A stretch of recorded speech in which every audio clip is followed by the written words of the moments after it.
I should turn the volume on. Yay, there it is. Good evening, everyone, and welcome. We are Random Encounter Productions. I'm Cody Stone. With me tonight, we have... Matthew, and I'm playing Clever Stitch, the Tabaxi Arcane Archer. Megan, I'm playing Saride Landir, the Eladrin Glamour Bard. Hi, I'm Eric, and I'm playing Sirach, the Arakakra Horizon Walker Ranger.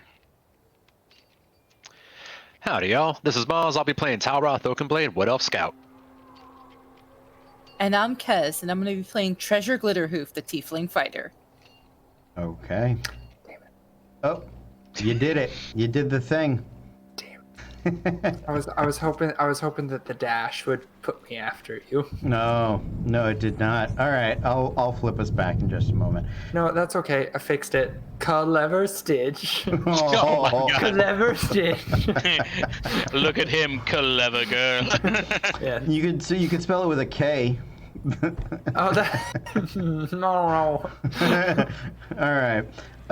So welcome everybody. This is Disasters in Danger. It is our D&D 5e high fantasy homebrew campaign game, brought to you by our friends over at Norse Foundry. Yo, Norse Foundry! Yay! So in the month of August, we will have a giveaway. I think it's either a dice giveaway or I saw this today. We have a compass from them. Oh. Yeah. That's fancy. I don't think it's like you could take it in the wilderness and it'd show you which way is north compass. I think it's like you put it on a map compass, but it's very, very pretty, very cool. So all of those things are usually a joy. Very happy to have them be along with us for the ride on this journey. Yeah. So that is that. Tomorrow night, I believe we have Storm King's Thunder, and then we've got some Dragon Age happening later in the week. If you guys are a part of Project Eberron, we've started looking into running some test games to get some of those members in, do some Eberron games. We're also looking at a new season launch in September, so we'll be bringing you guys some new shows, some new games. Try to take advantage of the technology and maintain our social distancing and all of those fun things as life continues le rollage. Does anybody else have any announcements for today? Central Florida Vocal Arts is starting up their Friday Night Live again, I believe, starting this Friday. So if you want to have if you want to get some awesome music before coming over here for Dragon Age, you can catch us on the Central Florida Vocal Arts Facebook page, as well as they're doing a, I think it's a pre-recorded kind of concert with some local Central Florida talent. It's their Gender Bender concert where we're taking popular musical theater songs and they're being sang by unexpected people. And so that's a lot of fun, and you can find more information for that on the Central Florida Vocal Arts website. I think we're trying to sell tickets for this one, and I don't remember where all of the proceeds are going, but I think part of it is going to something else, and they're $10. So we're trying to test out some new format stuff. And if you want to check out any of that stuff, you can go to the Central Florida Vocal Arts Facebook page. Very, very cool. Kez, you had something. Yes, don't forget to follow our Patreon. And we are trying to get to 30 patrons. And when we do, Kez is going to do a personalized character art giveaway. Full body color with no background. If you guys haven't seen her stuff, check out the Instagram. I think we have some of her finished works up and on there. She does phenomenal work. Kez, are you accepting commissions right now, or are you back? Currently, I'm a little slammed, You're a little but just a little bit. But I am getting ready to open commissions soon for the holiday season, because as we know, it's more than just Christmas. There's folks that celebrate Hanukkah, Kwanzaa, Yule, and any number of holidays that come towards that end of the year process, including birthdays and all that good stuff. So I'm going to be redoing all of my pricing and my rules and all that good stuff. That should be coming up soon, and I will be opening up commissions, I want to say, within the next month or so for the holidays. Awesome. Yeah, and you how's that piece you were telling us about? That was it like a huge 13-person party piece? Yeah, it's a 13-person. I think I counted out like 7 familiars, a couple NPCs, and it's all done in a bazaar. Okay. And that piece is probably the largest piece I've ever had to do. I had to actually tape another piece of paper to the first piece of paper so that I have enough room for everybody. That sounds epic. I can't wait to see it when that one is done. When any of them are done. I mean, you finish them all the time, but they're all quite wonderful. All right, team. Let's get into it, shall we? Let us D and or disappear.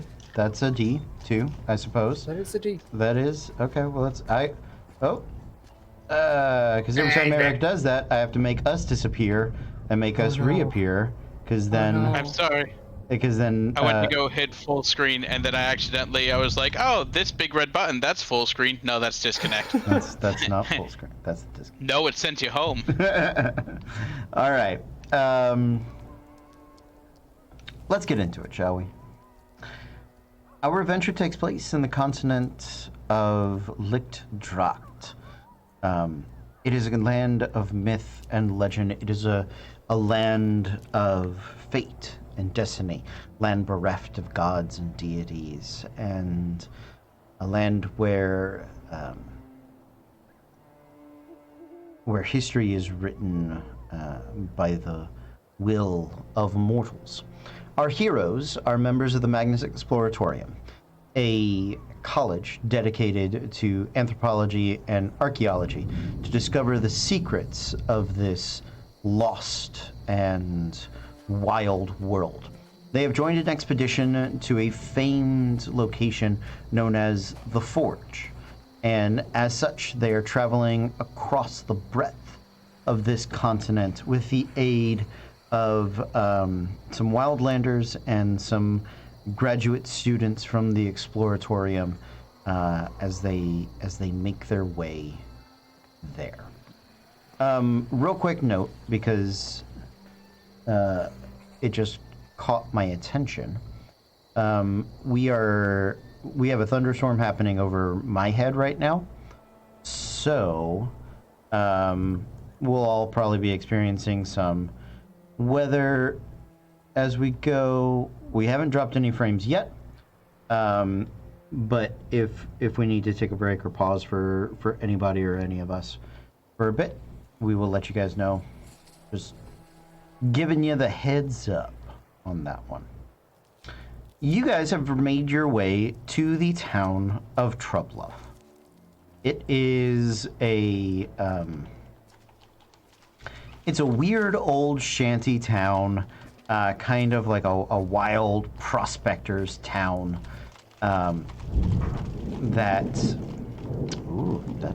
Yes, hello, Thunder.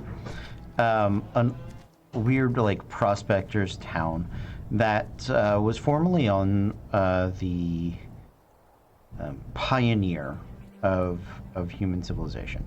As since it has sort of moved a little further west, but you can definitely see the roots of it. It is somewhat like Mos Eisley. It is a wretched hive of scum and villainy. It is a dangerous town. You guys had spent the day looking for some items. You'd done a little shopping, and have discovered there are some things of value. You guys did some resupplying, different things like that, and you had also broken up a fight between. Oh, good! Our coins arrived. Coins from the chat.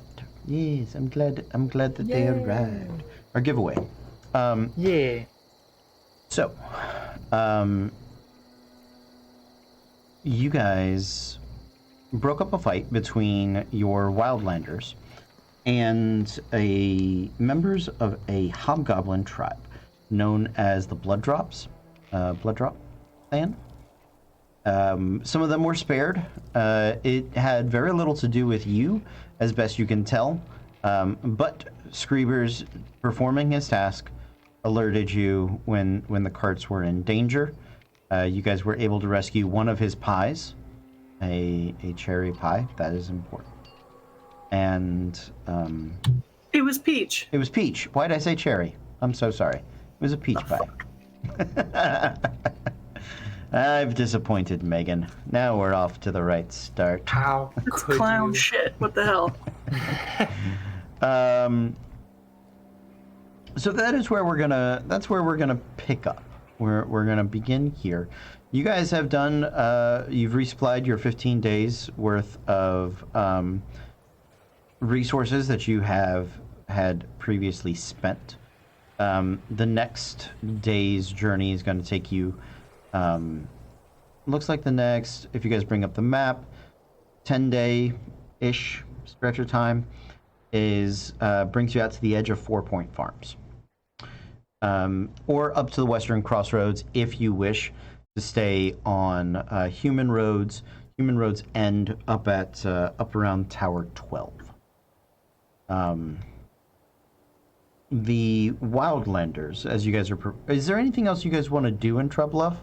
I didn't think you guys wanted to spend a ton of time here, but you're welcome to. I see all very small head shakes saying, no, we are ready to go. We're going to do that. Once more, you guys, well, over the course of the days, as you begin to travel, you will see that there is the question between the Wildlanders and the Wyatt. Wyatt tends to vote with the Wildlanders because he wants to get there as fast as possible. But the other more cautious members of the Magnus Exploratorium as to which direction they should take.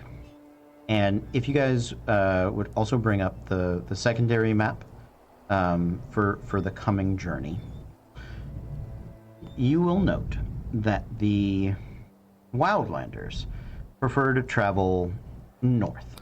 Ultimately, the forge is up in the northern, probably 3 hexes of not the second map, but a third map you have not seen, nor probably can you see until you find somebody that has one. So they would prefer to travel. If it were up to them, they wouldn't take a road anywhere. They would off-road the whole way. They know that that's not really an option for them. But you're coming up to a crossroads soon. One that will take you towards 4 Point, one that will keep you along, heading slightly northwest to the Western Crossroads, and then you could sort of take that out and up. It does lead you into, well, as you guys gather around a campfire the next day, you can sort of hear the discussions that are being had. The Skull Splitter points out Skull Splitter, Skull Cleaver. Oh, Cleaver. Yeah, he didn't just split them. He cleaves them. Cleaves him. Yes. Cleaves him high and dry. Yes, he does. The northern lands are far more populated with the hobgoblin tribes. And as you all have seen, we have some issues that still remain from the days of the tyranny. However, both bridges across the Blood Trench are controlled by hobgoblin tribes. In either direction, we will have some issues to address. So I say, why waste time traveling to the south? We must immediately travel back north. The shortest distance gives us the best chance for success. So you just want to go straight north? Past, just like straight up the mountains here? As he is describing it, well, he's not saying to go straight north. He wants to take you sort of past Tower 12 and then cut to the west. If it were up to him, you guys would ford the Blood Trench River, which is... Do we have the Blood Trench on that second map? Yep. And, where... Only because I'm trying to get everything correct in my head. Where does what on the first map, where would that be on the second map, just so I could get, like, a north-south idea? They line up perfectly east to west. Side by side. Oh, they do line up perfectly. Just side by side. Same okay. latitude. Okie across. dokie. So he wants to go straight across the river as opposed to going up to 12 and then having to come down to go across that bridge that's in the middle of the Blood Gulch, Blood Trench River. Yep, the Blood Trench River. Okay. Those fortresses that Great Fortress to the north, that is deep hobgoblin territory.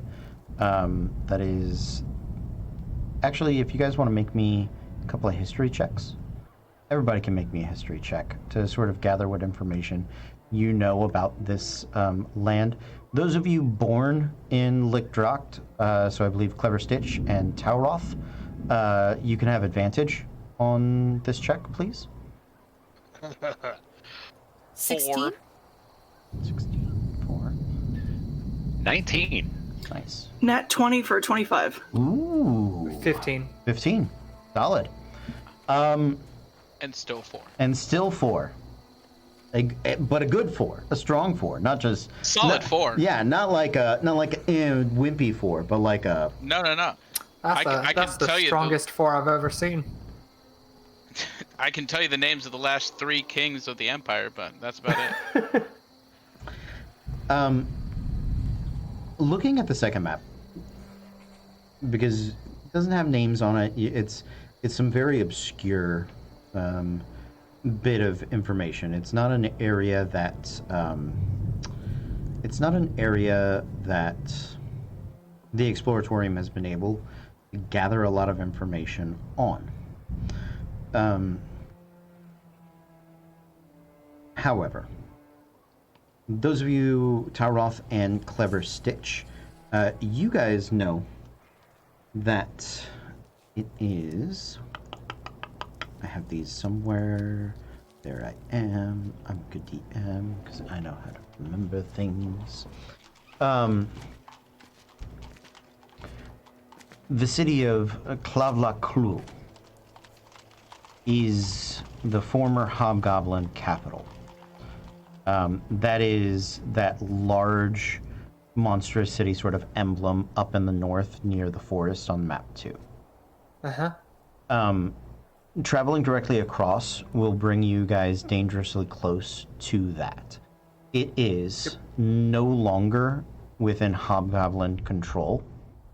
The Hobgoblins were driven during the time of the Revolution into the time of the Tyranny, which led to the March of Glaves.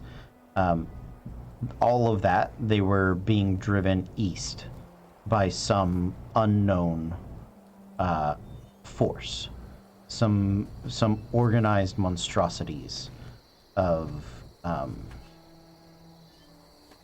corruption and flesh-rending nature. So traveling near there is dangerous. Yeah. To be fair, the river tribes of the hobgoblins that maintain the 2 outposts near the Blood Trench River are a split from the Clavaclul city. Used to all be one tribe. Now they refer to themselves as Clavac North and Clavac True, and often participate in river battles, essentially with each other. With Clavac North often threatening to poison the entirety of the Blood Trench. That's what the locals here know. Treasure, you rolled a 16? I did, yes. Okay, cool. Want to make sure. So you, from your studies,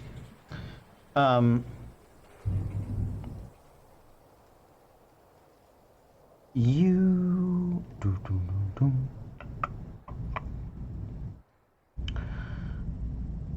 would know.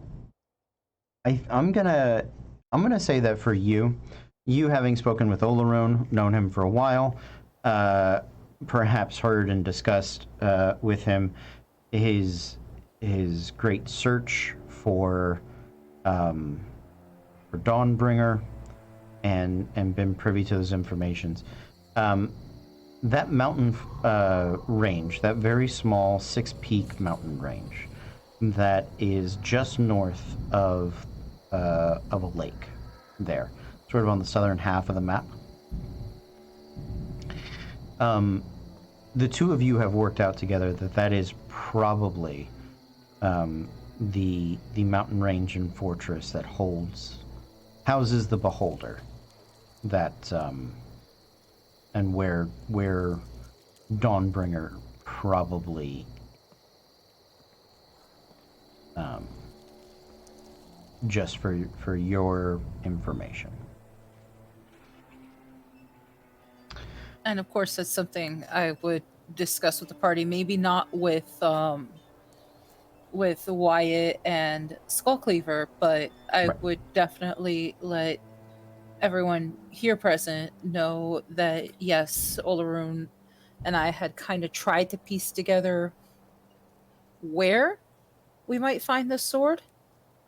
And something about that mountain range kind of sort of rang some bells for him. It is, yeah, your strongest. And sorry, I was trying to take notes on Clavicool. You said that mountain range is that like the spiky mountains towards the like? It's right above where- that lake. We're still going along the river. Okay. Yeah. That's what I thought. Yeah, Just wanted to double check. Yeah, there's a small outcropping of mountains that Yeah. are very unnaturally present. They don't seem to follow any like fault lines, or there's no range of them. They are an anomalous outcropping. And it is beneath those mountains where Dawnbringer Neat. is believed to be. Got it. Thank you. Zoraid, you are privy to actually some very interesting information. There is a elven, or I should say Fey, refuge that is that large central city within the 6 points, the 6 posts on the outside. That Fey refuge was set up by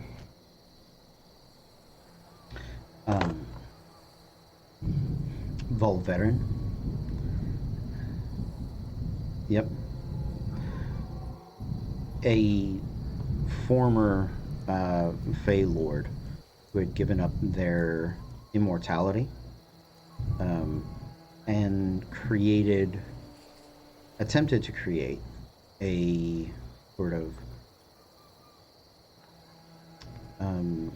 menagerie of sorts, an area in which creatures from the Feywild could live as they would in the Feywild on the mortal realm, free from the influences of the Fey court.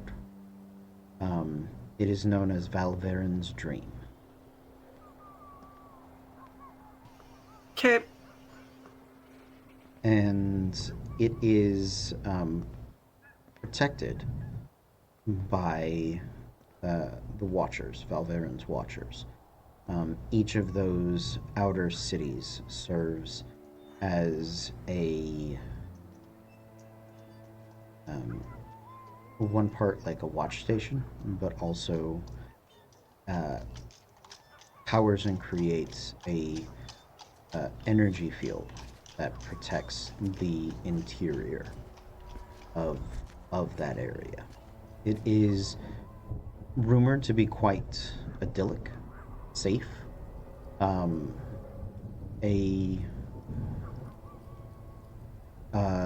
place of virtuous law, uncorrupted by the politics of the Feywild.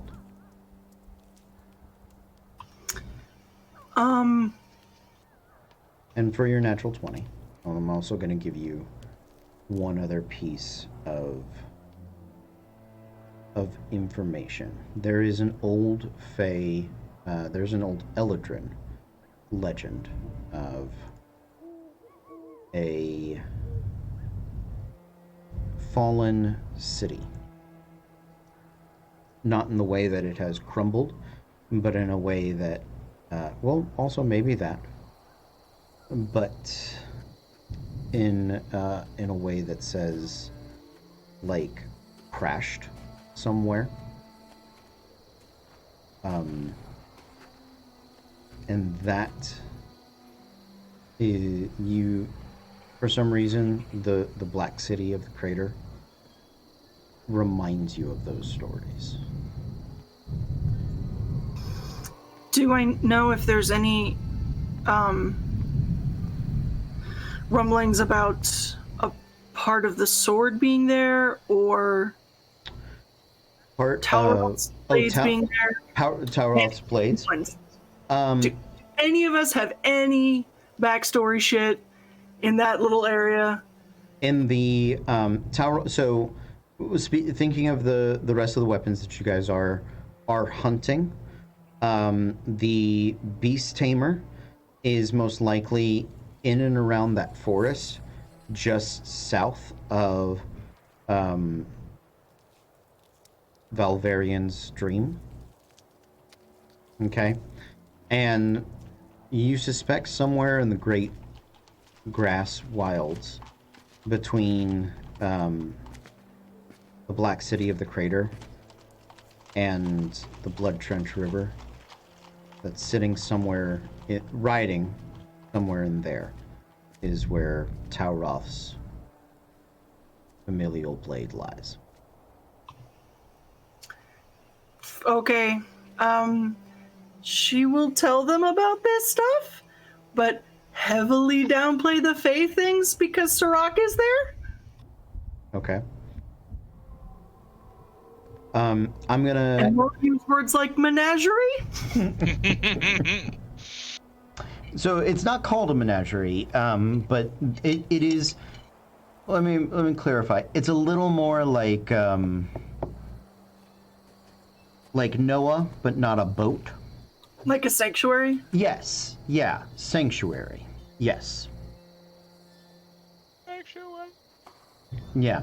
Yeah, but it's Fae, so she's still gonna just be like, I don't know, there's, it's like some forest and shit. I don't know. Ooh, I like forests. Look over there. In before Sirach brings us directly to the Fae because he's interested in forests. Hey, wait a minute.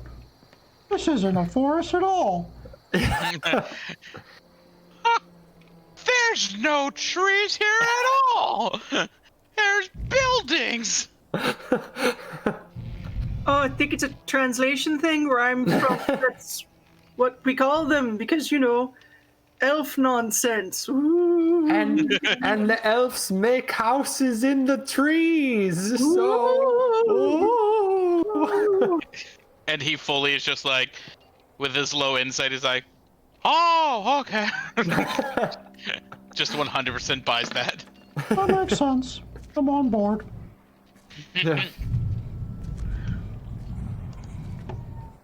So, I mean, I know these guys want to keep going north, but it seems like a lot of the stuff we want to do is really towards the south. I mean, the mountains for Olarune's sword and that interesting forest city that Saride was talking about. Like, all of that seems like it's gonna be towards the south, so I wonder if we want to try to convince them to go that way.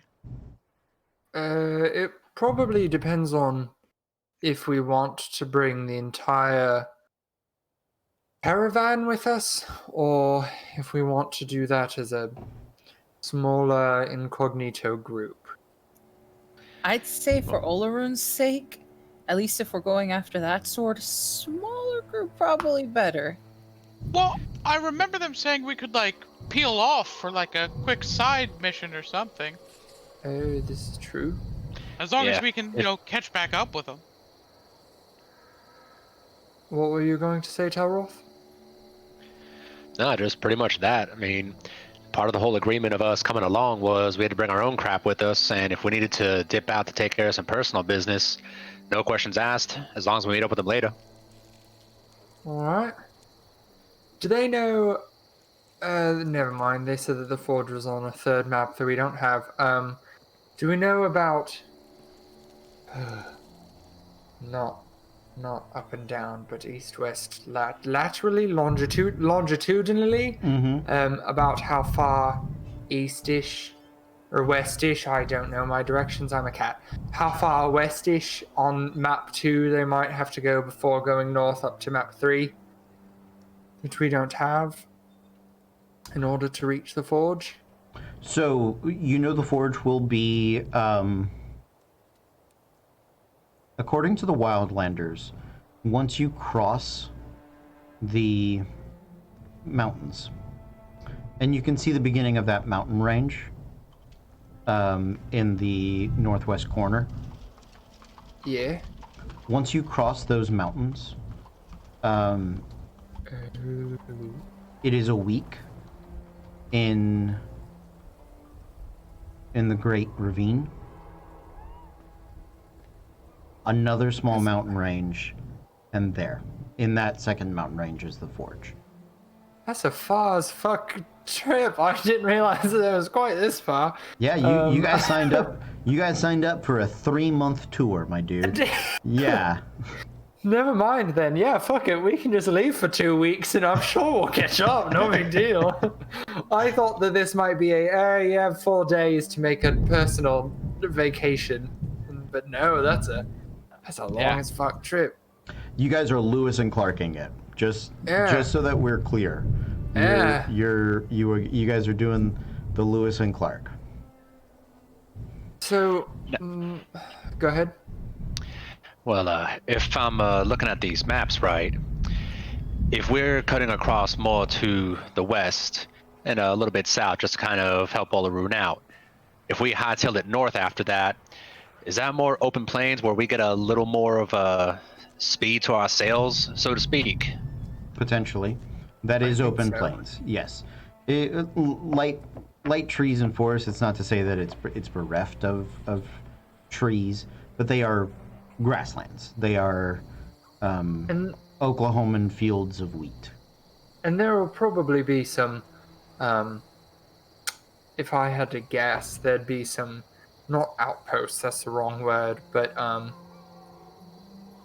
like dotted along will be, the villages and groups of people who are native to this part of Lichtdrocht. So we'll have to contend with that too. But my only thing with what they want to do is that if we cross near the north, we're coming awful close to where hobgoblins were driven out by a group of flesh-rending organized monstrosities. Not really where I want to go.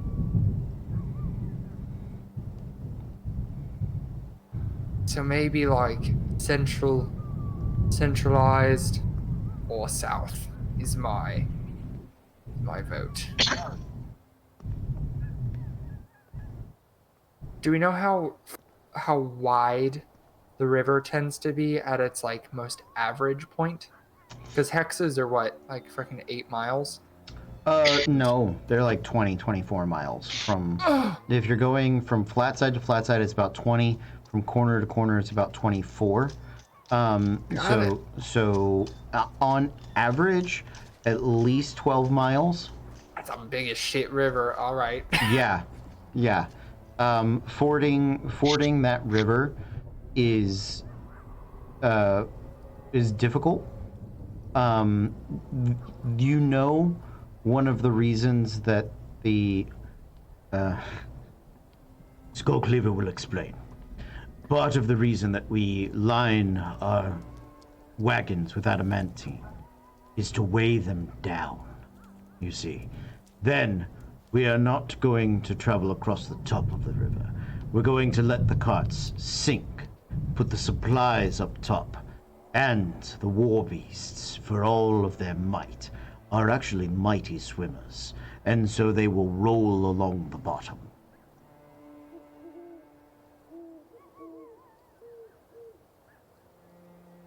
Genius. And what do your people do? Do they just swim across the entire thing? Well, we'd ride the rafts with the supplies. Although some of us have swam the breadth of the Blood Trench. You're crazy. It's You're actually wild people. a truly mighty feat. 12. Yeah. Yes. We Do you judge cover it by yourself in like insulating fat? if we were wimps, yes, then we would. But in the midst of summer, it's not so bad. The mightiest of us is the one who can who can swim the 12 miles across the river and travel the furthest south.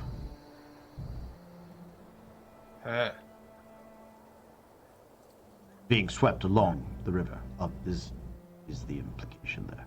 Yeah. Right.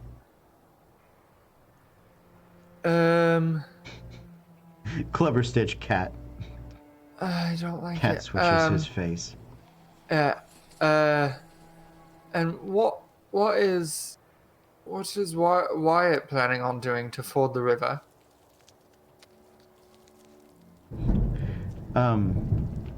yeah. What are you planning on doing, Wyatt, to ford the river? I had prepared us a number of scrolls of water walking that could assist us. We would, of course, have to create some form of rafts for our carts, but I believe if we enchanted the horses and mules and such and had them drag the carts across the river, that we could make decent time. All right. Thoughts from the group? Are we okay Oregon trailing and fording the river? Because most of the time people die of dysentery if you do that. Well, why don't we go over the extensive plans we made to waterproof and ready our carts in case of river fording? Talroth, do you wanna take that? I don't recall the specific plans that we all definitely made and accounted for. I am quite invested in these because I don't want to swim across the river. Sorry, Sirach, you were saying something? I was kind of looking at these maps, trying to figure shit out here.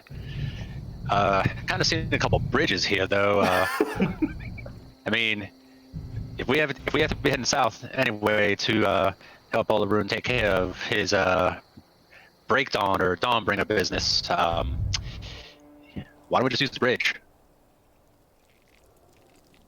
I think the issue is the hobgoblin encampments that are near those, with those 2 city markers that are on our maps, if I'm recalling correctly. Not an unstoppable issue, but that is the reason that they want to ford the river. Right, but that's the Wildlanders who want to ford the river because they got some beef with them hobgoblins. We ain't got no beef with no hobgoblins unless people not telling us the whole truth here. So This is true.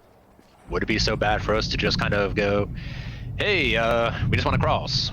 How much it cost? Can I do a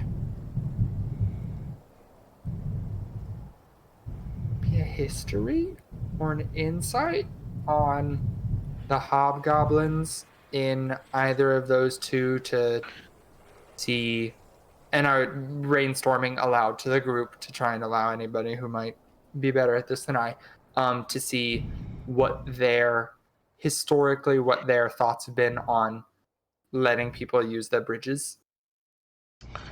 Yeah, I can go ahead and tell you because you rolled well enough before. So when it was all Claviclul land, the bridges were a source of control and income for them, right? The largest issue with Clavic North and Clavic True is primarily their hatred of each other. So as long as there is usually some form of tax involved for crossing the river, you don't. The one thing you don't know is if gold or gold coin will be acceptable. Sometimes when tribes have broken down at its height, the Hobgoblin Nation minted its own coins. You have seen some of those. But if they've lost contact with the other Hobgoblin tribes, they may only accept goods or services. Got it. I'm down for the bridge. Sirach? Which clan did Skullcleaver say that the hobgoblins we fought came from? Was that Clavic North or Clavic True? Neither. Blood Drop. Yeah, fine, cool. Do you think Clavic North and Clavic True hate Blood Drop? Because if so, we could tell them we killed a couple of those, and that's good service right there. Not sure. You're not sure what those internal politics are of these two tribes. Do you think Grat might know that? No, actually, I other than the fact that Blood Drop hates us, I've never been to either the Clavic North or the Clavic True cities. I always just swim. Okay, but so you've never, in a killing breath, heard them be like, at least you're not being killed by a Clavic True. Nothing like that? I have not, no. But I don't Okay, speak. okay. I don't speak Goblin, so they may have. I had always assumed they were saying, "Damn you, you muscular Adonis! How dare you rend me in two? But to die in your hands, to be split among my skulls. Yes. Is Do it? it, Skull Splitter. Yes." Does killing him usually take that long? It seems like a lot, or is it shorter in Goblin? Especially wait. if their skulls are being cleaved, But you'd that's- think it would almost be instant. But hobgoblins are a hive mind, right? Isn't that sort of like where one ends, the other one picks up? I'm just saying, think as I kill them, don't they all continue the monologue? I think Are that's you mind doing flayers. Are you doing Richard Feynman's singular electron theory, where all electrons in the universe are one electron going backwards and forwards immeasurably fast? I like it. That is a good theory. That's I all. like That's it. all Grad has to say about that. Yeah. Yeah, good. Grad is a wise leader. He's a charismatic leader. He's not a smart leader. He's a muscular Adonis leader, is what we've just learned. Yeah. He is an eloquent leader. He is a wise leader. He is not a smart leader. He does not speak Hobgoblin. He purely assumes that they are talking about how well he is killing them. Cool. I mean, it's probably what I would say in the moment. Fair enough. Yeah, I'm down to cross that South River if we want. Or the South Okay. Bridge. The bridge sounds honestly like a better option than me attempting to haul or throw 3 carts across 12 miles. And I'm not swimming a 12-mile river, are you fucking kidding? I mean, Are it sounds we- like it'd be fun to try. Are we gonna be okay with splitting up from the caravan for that long? Because that is gonna be a long split from the caravan. The caravan is still deciding which direction it's going to go. Most of the Exploratorium students actually would prefer to travel across a bridge. Yeah. They are more willing to follow you guys and make your way across a bridge than they are to. Wildlanders are great. They're great guides, but they do things the Wildlander way. And the idea that somebody cannot swim 12 miles across a raging river is weird and dumb. And I'm not really understanding what the problem here is. I mean, also, they're students on an expedition. They've got a budget to stick to, and I'm not sure if that many water walking scrolls are in the budget. Right. So Wyatt seems to believe that it's possible, but you guys do know every decision Wyatt has made has been in favor of going faster. Got it. So he is trying to speed run the Oregon Trail here. Although I'm wondering if that means that he wants to cross the North Bridge instead of crossing the South Bridge. Just because if we're going up towards Tower 12, then that's the North Bridge. Klavik North is closest. So I've been looking at the 2 maps. Pretty much, if we wanted to go the North Bridge, it would be the best to go to 4 Point Farms and just go straight west from there, and that would bring us pretty much to that North Bridge. If we wanted to get to the South Bridge, we'd probably want to go almost all the way down to like Viron Regard, a place that I know so much of with my natural foreign history, and then from there head west to the Southern Bridge. So I feel like we could split the difference and go 4 Point Farms, because if we went all the way down to Viron Regard or in that area, I think we'd be pulling the Wildlanders way off. Yeah. And then they would just think we're wusses, and I'm not a wuss, I'm a big bird. I think 4 Point Farms, north, and then once we're there, because Talroth, your sword was maybe in between the big crater and the North Bridge, right? That's what you said, Soroid? Because if that's the case, then we cross the North Bridge, do our own thing for a minute, split up south, take a 2 or 3 week sabbatical, then meet up with them again after we go to Olaroon's mountains.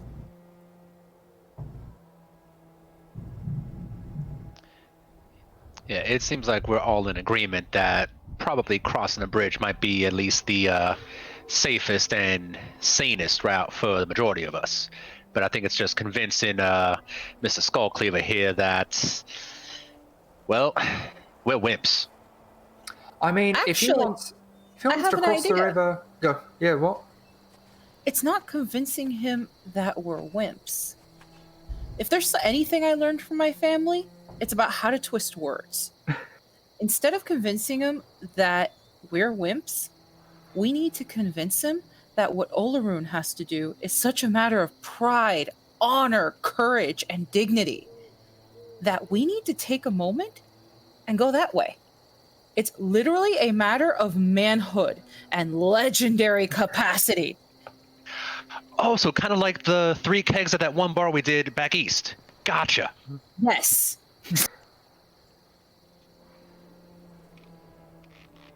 I like it.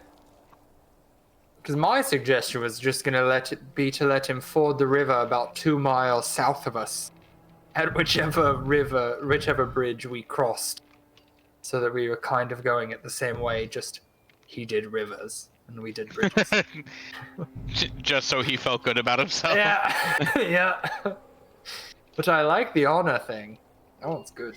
Exactly. His people, from what I'm understanding, it is all about that honor, that coming of age. And if we show him that this would be Olaroon's honor and manhood at stake and coming of age, he might be willing to just go with us. If not anything, view it with us so that he can celebrate in Olaroon's honor. All right. Now we just got to tell him. Yep. Saride? Yes? Would you like to come with me and maybe try to see if we can talk Mr. Skullcleaver into taking this detour for Olaroon's honor? No, and I'll tell you for why. Because neither of us are Olaroon. And nothing says manhood and honor like sending 2 women to do your talking for you. Why don't we have Mr. Oakenblade make his argument that aren't we going to find your family swords as well? And aren't they sort of in that direction too? And yes, I realize what I'm saying. We're sending Talroth in to do a man's job, but you know... I was going to say you're sending Talroth to do negotiations. That's different. She'll slip into Sylvan. For the love of heaven, man, just pretend like you have stones, honor, and that you actually care about the rest of us. And put on a good face.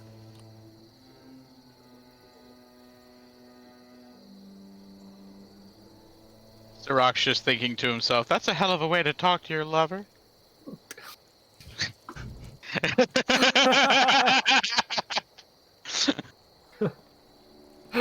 We lost Meg.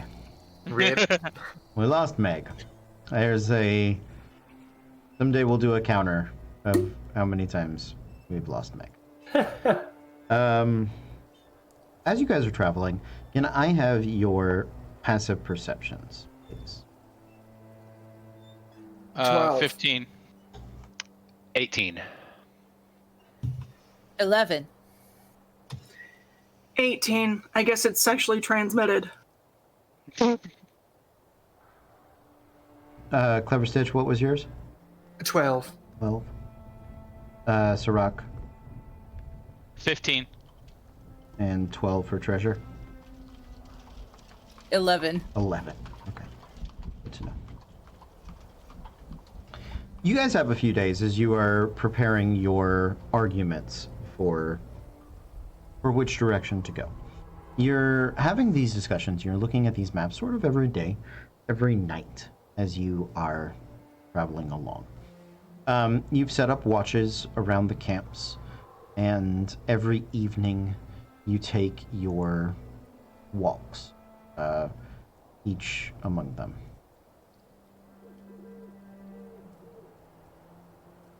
Somebody roll me a d10, please.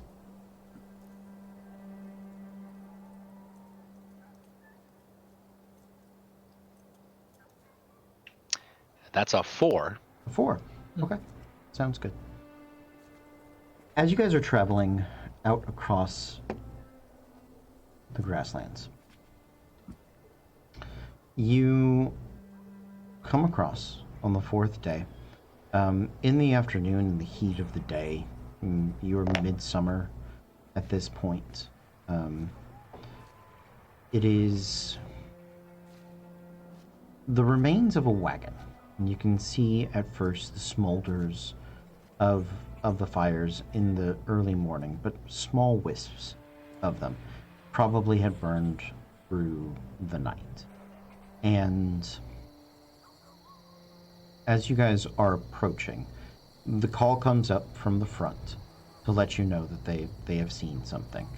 And while the rest of your party remains in the back to guard the rear of the caravan, you guys stretch out ahead to serve as sort of a vanguard for the group.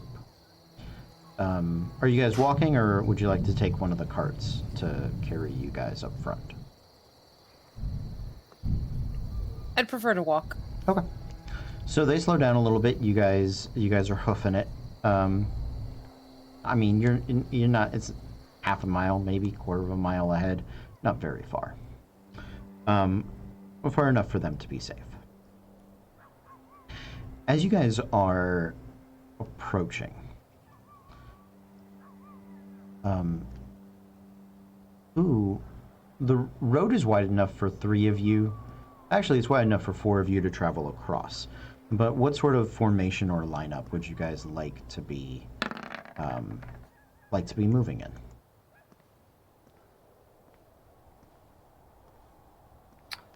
I'll be in the back Okay.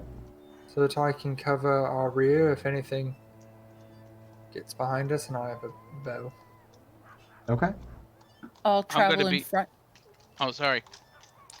I was going to say I'll travel towards the front just in case something decides to come from the front. It's going to probably have to go through me or hit me first. Yeah. I'll be flying about 10 feet up just so I could get a see if anything's coming from either side. Okay. Just so I could get like a quick beat on something and see.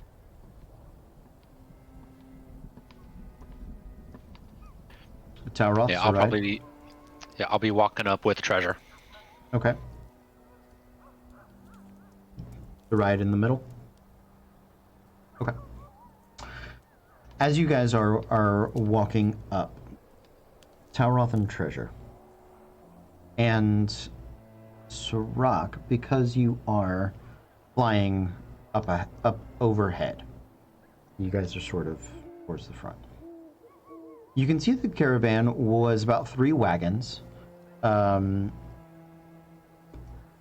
made, sturdy enough. Looks like they were carrying, you don't see any goods. All of the wagons are broken, overturned. There is sort of the remains of the smoldering heat. You can see a little glow in the embers of the cart. These had burned mostly throughout the night. Dense hardwood. And they're thrown off of the road. Off the road, not far, about 5 feet off. It looks like they have been tipped over. You guys can see the remains, the bloody remains of horses, of humans, and a couple of halflings. Looks like they were the owners of these caravans. The bodies have been stripped, and some of their backs have been flayed off. And you're seeing this at about 100 feet. As you guys are making your way closer. When you get within about 80 feet, Talroth, you notice a bit of movement beneath the carts. The one that's closest to you. You see something sort of shifting in the shadow. There's this slight grumble of gravel beneath along the road. You guys are about 60 feet away at this point. What would you like? Yeah, before we get that close, I'm gonna kind of nudge Treasure. Just kind of quick little elbow, say, get ready. Okay. She's going to draw her sword and just stay at attention. Okay. Sirach, what you? I'm going to cast Detect portal. Oh. Okay. How what is the range in that? Closest planar portal within 1 mile. Roll me a percentile. It's Oh.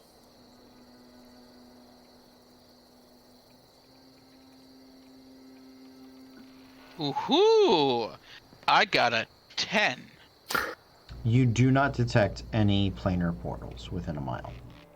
All right, they are of this plane, whatever's in there.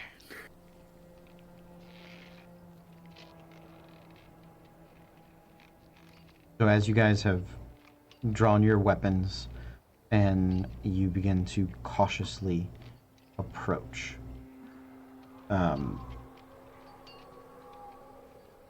you can see shifting as you guys get closer.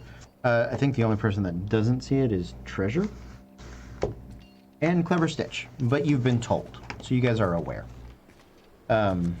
Yeah, everybody else is like, yeah, there's definitely something under there. They're like, where?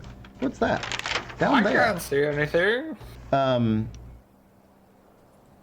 Where? so- I can't see. and so- There, diagonally. Durak, because you are flying, you cannot see them either, to be fair. Because they're undercover for you. But Tauroth and Saride, you get the first good look, and you see this long, sort of dog-like snout and gray skin. It's flecked in orange and black. Reminds you very much of a hyena. And I'd like everybody to flip for initiative.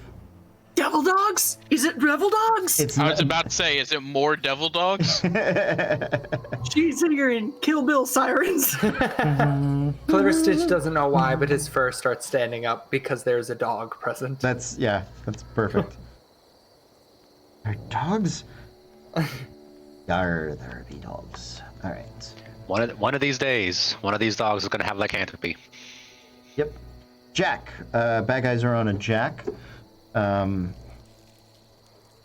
Who is up first? Guess me. Clever Stitch. Um, You do not see the movement. I'm gonna say that you guys are at 40 feet away, as you've been kind of inching closer, and it looks like they were just about to like toss the cart and attack. And you guys are aware of them, so everybody knows where Okay. everybody is. You're about 40 feet away.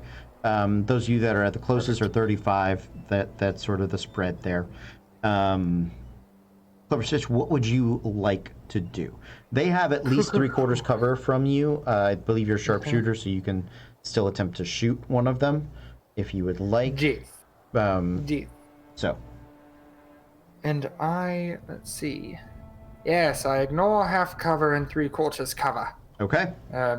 So I will attack.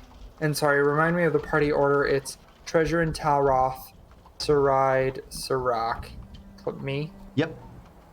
Okay. I will. And how many of them are there? You don't know. You know that there are. You've seen at least movement, and you see enough of one to target it. It's a little bit. Got it. If you were using a gun, I'd call it a spray and pray. It's not, but Sure. right. Okay. But Then you do I not know their will- total numbers. Gotcha. Then I will go ahead and just shoot one twice using sharpshooter for both. Okay. Yes, a bow and go. A Yes, bow- absolutely. I like that. That's That's it, brilliant. that's it. A bow and go. Okay. Does a 17 hit? It does, yeah. So the twang of the bow releases, the arrow goes whipping out. I'm gonna say it almost like skids off the ground up into, and you guys hear this sort of whimper. Okay. Then I will, and then the second one was a modified 20. That'll hit as well. Again, a similar sort of.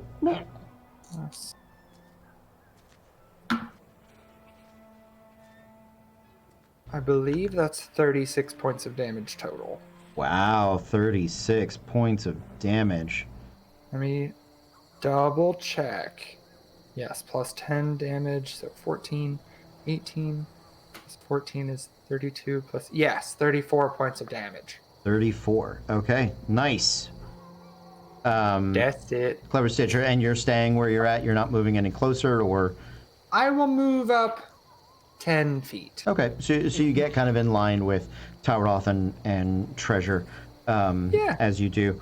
Then who's up next? Next should be it the was the bad dogs. guys. Thank you, bad guys. So the cart comes tipping off and over, and you guys see in there these 5 hyena-like creatures. You guys would recognize them to be gnolls. Most of them only have one eye. They all seem to have religiously or ceremonially removed it or tore it out. They stand and come rampage charging at you guys.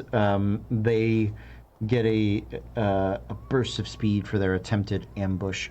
They're going to make it to the front lines with you guys. One of them has 2 arrows sticking up out of its shoulder like this, where it had been down dog style, and that one's going to come running for Clever Stitch. As it does, it's going to break the arrows off from its shoulder, and they don't wield any weapons. It's just bites and claws. You can tell that these guys, they are how to put it, they're feral, but not they're feral by choice. It's sort of like a barbarian rage. Like they fight by pure ferocity. So that is gonna come. The first one at Clever Stitch, 3 attacks, 2 claws, 1 bite. They come leaping up in there. 17 is the lowest. Yeah. All right. Those will hit. Those will all hit. So for the 2 claws, you are going to take 12 points of slashing damage, and then with his claws around you, this hyena jaw sort of snaps open and then comes clamping down on your feline forearm. I need you to make a Constitution saving throw, please. Okay. And was that 12 total or 12 each? 12 total. 12 total. Ah, thank God. Fuck. Let's see. Con save. That is a 21. You absolutely do save. You can see in sort of the soft part of its jowls and the gums, there's just this like, it's gross. It's poison, but you do resist it. That's another Fucking 6 points dogs. of damage for the bite. Total of 18 points of damage. Thank you. One of them is going to attack Tauroth and then Treasure, and then one more on Clever Stitch and one on Saride. So let's just do these. All right. I'll roll damage all at once. Let me just do the hits, because I didn't realize quite how many attacks I was doing. I have a quick question. Yes. Even though my turn has not happened yet, can I sentinel one of these attacks? Yeah, sure. You're not surprised. I'll allow it. Okay. Tauroth up first.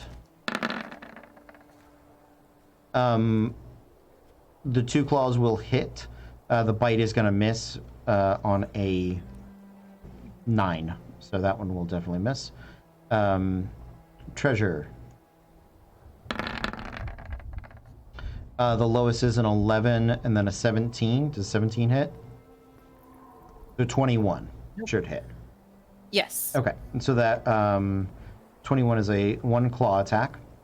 And Saride. I'm going to choose to sentinel specifically the one that tries to get past me and attacks Ride. Okay, sounds good. So your attack will stop it from moving past you, if I understand. Okay. So go ahead and make that attack roll, and we'll see if it even gets the chance. 18 plus 7. That'll hit, yeah. Be kind to your healers, boys and girls. Thank you.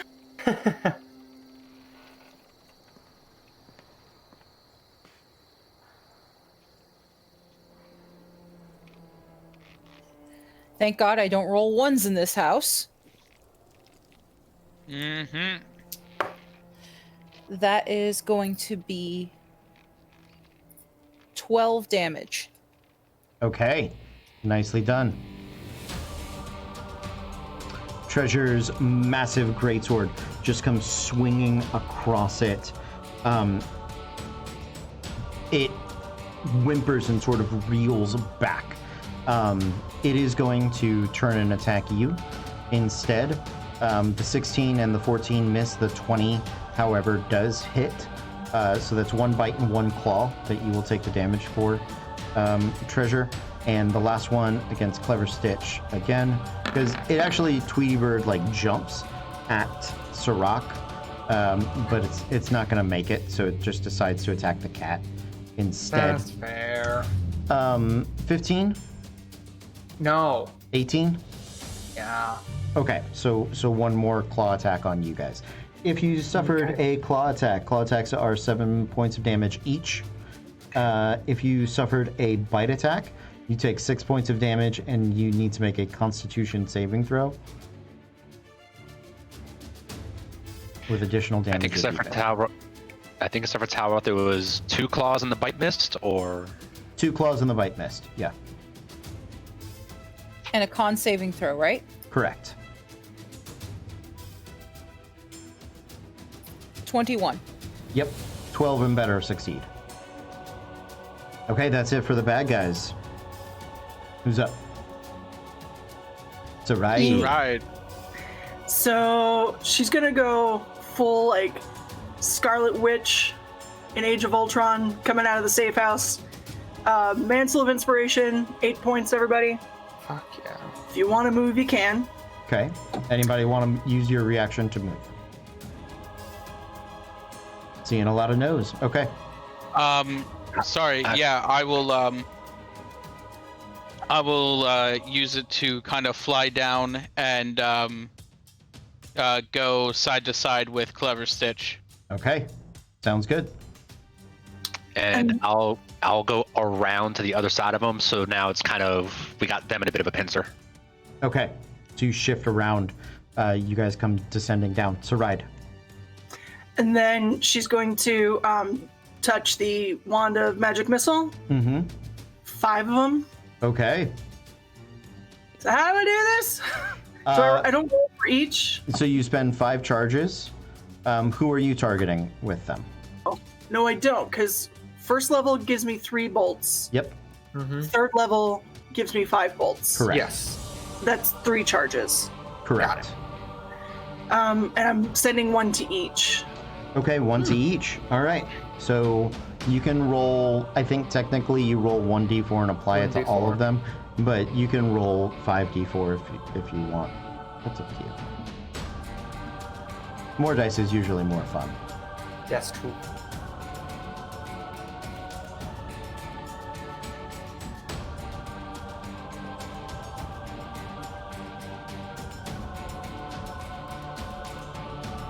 You okay, Sarai? Yeah, it's not letting me roll on this, and I don't have enough 4s out, so that was irritating me. I'm sorry. Okay, hold on, that was 3. Ooh, 5. 5. Okay. Next one. 3. Okay. 4. And one more. One more. It was 4. So 3. you did 5, 5, 5, 3, 4. Last And one. Is there a 3? And a Oh, three. there was a 3 at the beginning. Got it. Yes. Sorry. Okay. You're good. All good. So, yeah, from the wand, the five bolts of force come rapidly out, and they come circling around impacting into all of these knolls. After Saride, who's up? It is Talroth and... no, I lied. It's Sirach. Sirach. Sirach! Just double checking something about my multi-attack that I have. So when I have the Blades of House O'Rain, I have the which one is it? I have the saber and the short sword. Yep. When I have my multi-attack, I use both of those with the saber, and then my extra attack is the short sword, right? Correct. Yes. Yeah, your Okay. bonus action attack is with your offhanded short sword. Yep. Thank you. I just wanted to make sure that was right. I am going to pull out the Blades of House O'Rain. All right. I am going to... Spells, is that... It is a bonus action once before the spell ends. Okay. I'm going to cast Zephyr Strike, Okay. which is one of the abilities of the Blades of House O'Rain. Mm-hmm. And so now my movement does not provoke attacks of opportunity. Mm-hmm. Nice. And I'm within range of the one that is Clever Stitch put a bunch of arrows in, right? Yes. Yes, you are. Okay, I'm gonna hit that thing a bunch. So I believe you get 2 attacks because you spent the bonus action casting Yes. Zephyr Strike. Okay. Make your 2 attacks. Oh, dichotomy, man. Natural 1 and a natural 18. Okay. Natural 18 will definitely hit. Okay, so that's gonna be 1d8 plus 4, and I only just got it, but I'm gonna use it.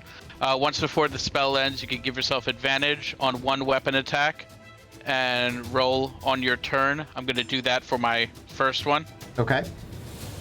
the one that missed.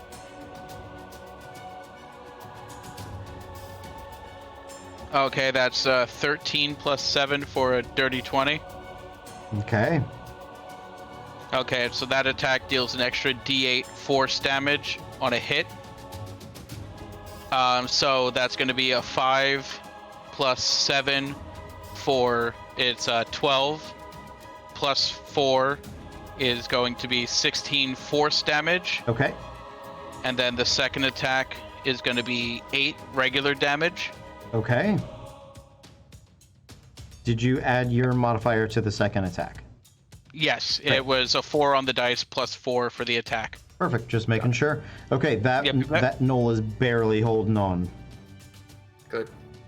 Cool. Okay. Yeah, sorry. Okay. No movement. You're good. Yeah, How no about- movement. I'm good. I have a question really quick. Mm-hmm. What's the terrain that we're in right now? Are we in mountains or is this forest? You guys are in grasslands, technically. You're So these are grassy knolls?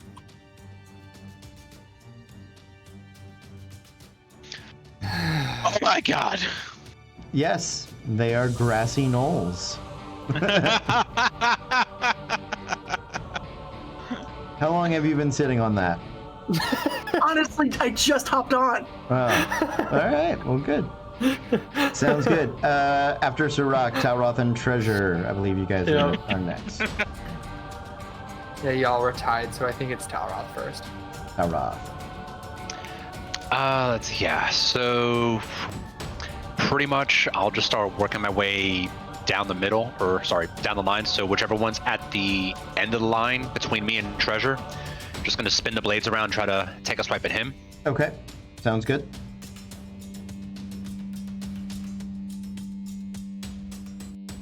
Yeah, that first one's probably gonna miss with a 12. 12 does miss. Yeah, armor class of 14 on these guys. Both miss. Oh, all right. Talroth shifts to the end. Both blades cut out.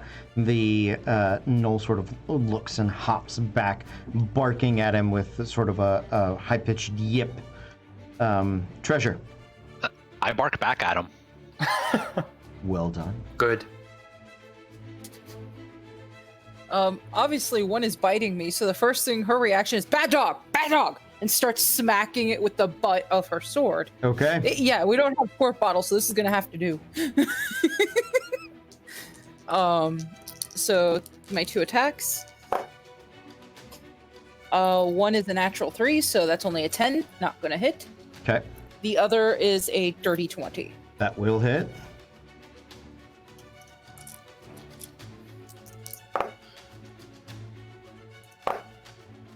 Okay, thank goodness we don't roll ones. There we go. Fuck yeah. 11. Okay. Yeah, that one is close to bloodied at this point. As the first swipe clears over its head, you bring the blade back around, smashing into it. Yelps in pain. Next round? Next round. What? Oh. All right. I believe Talroth is up first on the ace. And then it is the bad guys. And then you guys look at your lineup and be prepared to take your turn after the Knolls. Talroth, what do you get?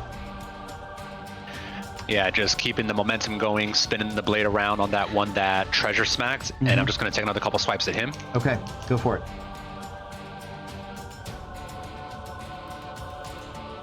Natural 19 and a natural 3. Night. The 19 is going to hit, the 3 will not.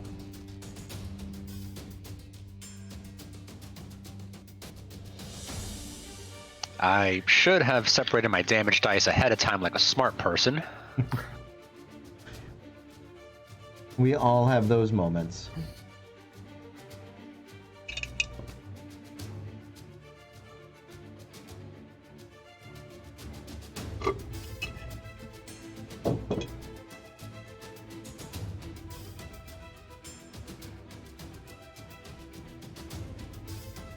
So 21 damage off that hit. 21 points of damage. Nice. Yes, it is definitely bloodied. Another hit like that, it will be out. Bad guys are up. So they are going to attack. Clever Stitch, Talroth, Treasure, Sirach, and Treasure again. There we go. I'm gonna go ahead and sentinel the one on Sirach. Okay. All right. He's gonna impose this, or you get the attack of opportunity.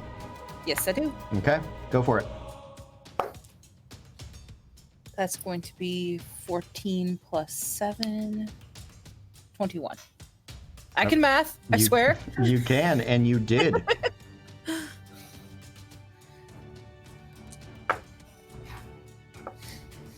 Not a ton of damage. 6 plus 4, 10. Okay. Nice. Yeah. 10 is still a good hit as it turns its back, not even its back, just slightly its side. The scything blade of Treasure sort of sweeps up, catches it under the arm. All right. Let's go down the line. Clever Stitch. Do.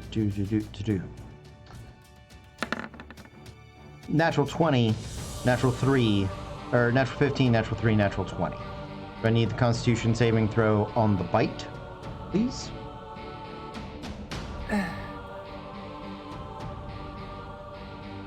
The audacity. That's a fucking 24. Okay, Fuck yeah, your bite. Fuck absolutely. your poison. So that is 7 points of damage on the claw attack. Okay. And then it is 9 points of, 12 points of damage on the bite attack. Got it. Okay. Clever Stitch Clever looking Stitch is looking rough. looking bloodied and beaten. Well within. Up next, Sirach. I'm fine. They ain't got nothing on me. A 15 is the highest one. Did Hey, they ain't got nothing on me. They got nothing on you. Up next, Talroth. 19 is the lowest one. Okay. So 2 bites and a claw. And treasure. Wait, 2 bites in a claw or 2 claws in a bite? Sorry. 2 claws and a bite. 2 claws and a bite. Yep, you're correct. I'm okay. I have to take that a one picture. has 2 mouths. That's the hellhound. That's what that one is. That's that guy. Okay, I want to post it. The first one attacking treasure rolled 3 18s, and I had to take a picture because none of you are in the roll 20. I will post that at some point. It's ridiculous. So all 3 of those are gonna hit, Yeah. and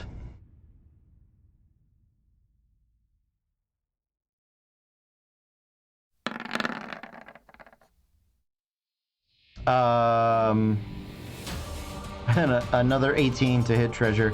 Treasure's gonna take 3 claws and a bite. So everybody that has been hit by a bite that has not done so yet, please make a Constitution saving throw.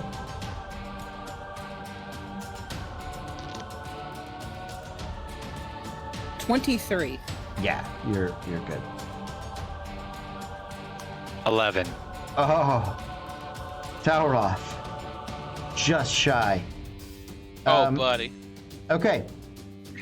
Every claw attack that you suffer, you take 7 points of damage. For every bite attack, you take 6 points of damage. Tauroth, an additional 7 points of poison. So 7, 7, 6, 7. For Yes. 2 claws, the bite, Yes. and the failed Yep. con save. Alright, I'm gonna at least uncanny dodge one of the claws, just Okay. to reduce that. Well, if you uncanny dodge the bite, I'll give you the poison with it. I will do that. Yeah. So that'll take 13 points of damage down to a total of 7. And I got hit by 3 claws and 1 bite, so that's Correct. 7, 7, 7, and what? 6. 6. So 27 points of damage total. Just want to take this moment really quick to remind those on the cabin that we have healing potions available for sale. Stewardesses will be moving their way down the battlefield. If the healer can't get to you in time, please go ahead and pop one of those tops, because I can only heal one of you a turn, and I am so sorry. What healing potions are available? They're in the bag. They're in the list. Thank you. I'm okay. I've only just hit bloodied. So Nice. Treasure's going to look at this like, ah! In the next turn. That's right. You can heal 2 people a turn. Oh no, you can't. Oh no, you I can't. That's 2 healing spells. That is correct. I know my own rules. I can manage inspiration and heal, You can. which I will be doing, Right. but Yes, you are correct. I know my own rules, kids. Thank you. Okay. Who's next? I think that's me. Sorry. You're good. Actually, I haven't gone yet. No. Oh no, yeah, no, it's you. It's you. Yeah, it was just the dogs. That's treasure. Okay. Who is quite upset. How dareth? Well, they dared very hard. They dared indeed, and she's going to kick off her Searing Smite Okay. But and just screaming back at them. Backhand one of them with just the flat of her sword, just like, how dare you? Okay.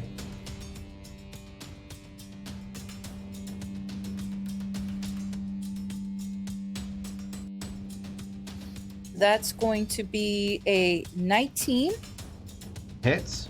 and a 12. 12 will miss. Let's see, because for that 19, that is still going to be 46 thanks to Searing Smite. And I think they have to make a con saving roll, if I remember. Okay. Constitution saving throw coming up. Natural 20. Okay, so he's not on fire, but he's still going to take that fire. Yes, he will. And that's going to be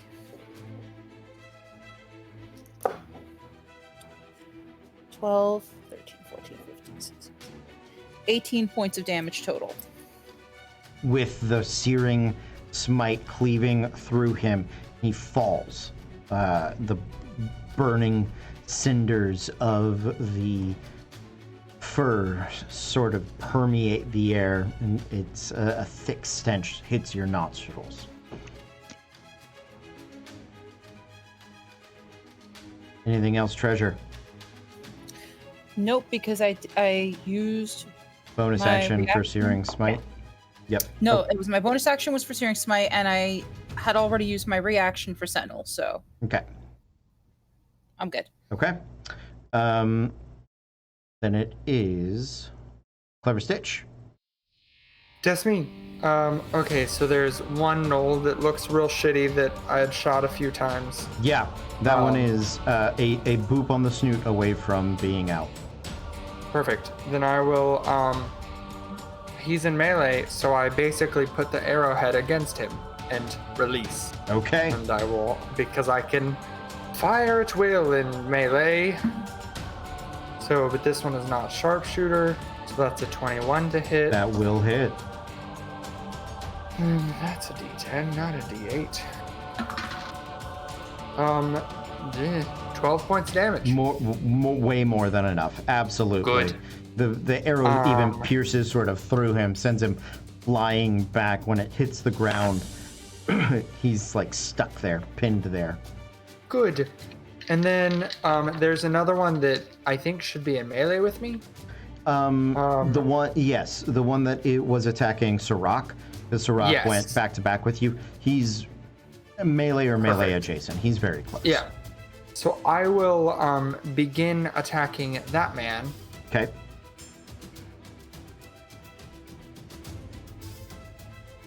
I'm gonna go ahead and do an arcane shot.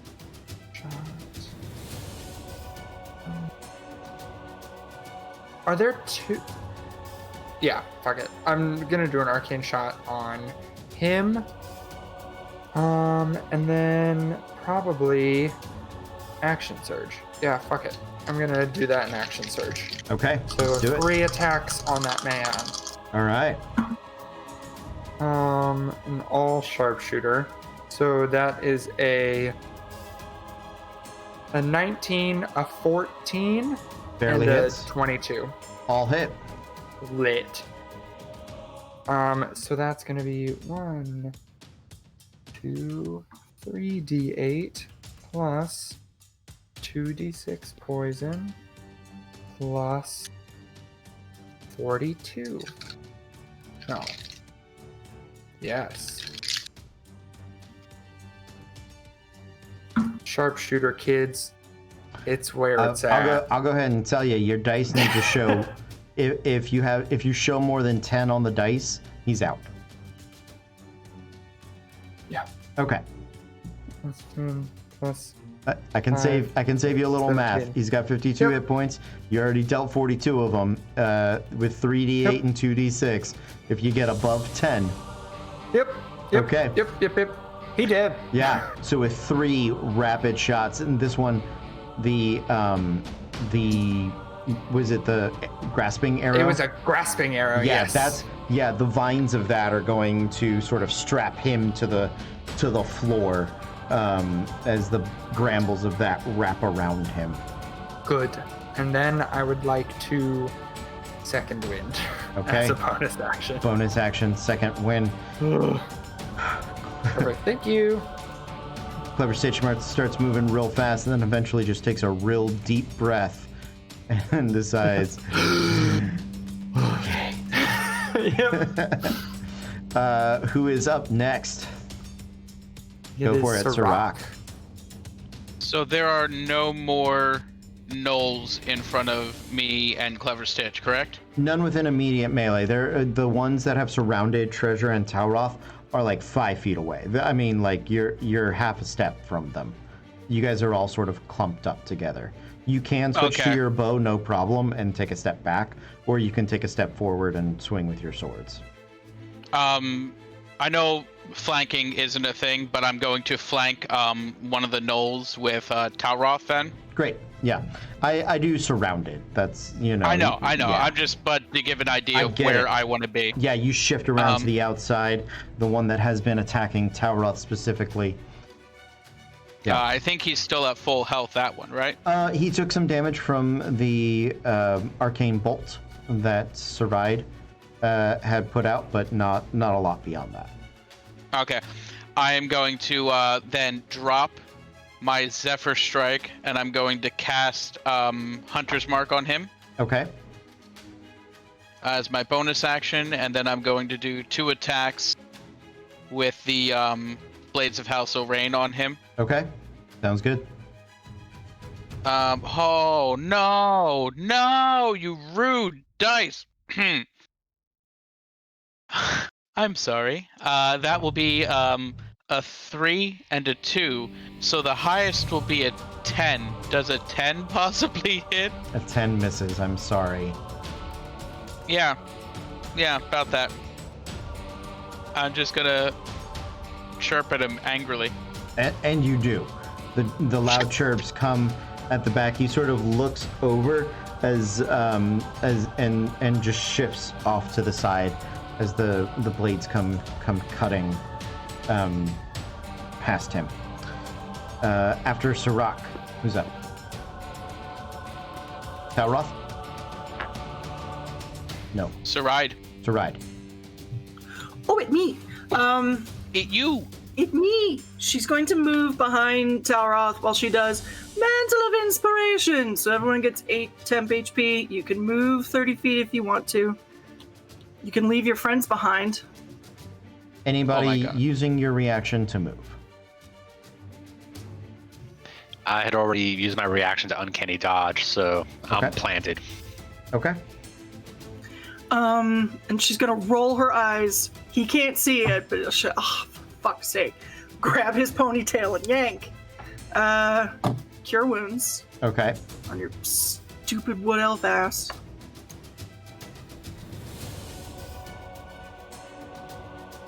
$13. 13. That's a good heal. Could have been better, but All right, that is it for Saride. Bonus action, Mantle of Inspiration. You guys do get the 8 temporary hit points, and nobody moved, and then Cure Wounds. Okay, after Saride, it is Talroth. New round. New round. Great. Let's do it. Bad guys are on a 4.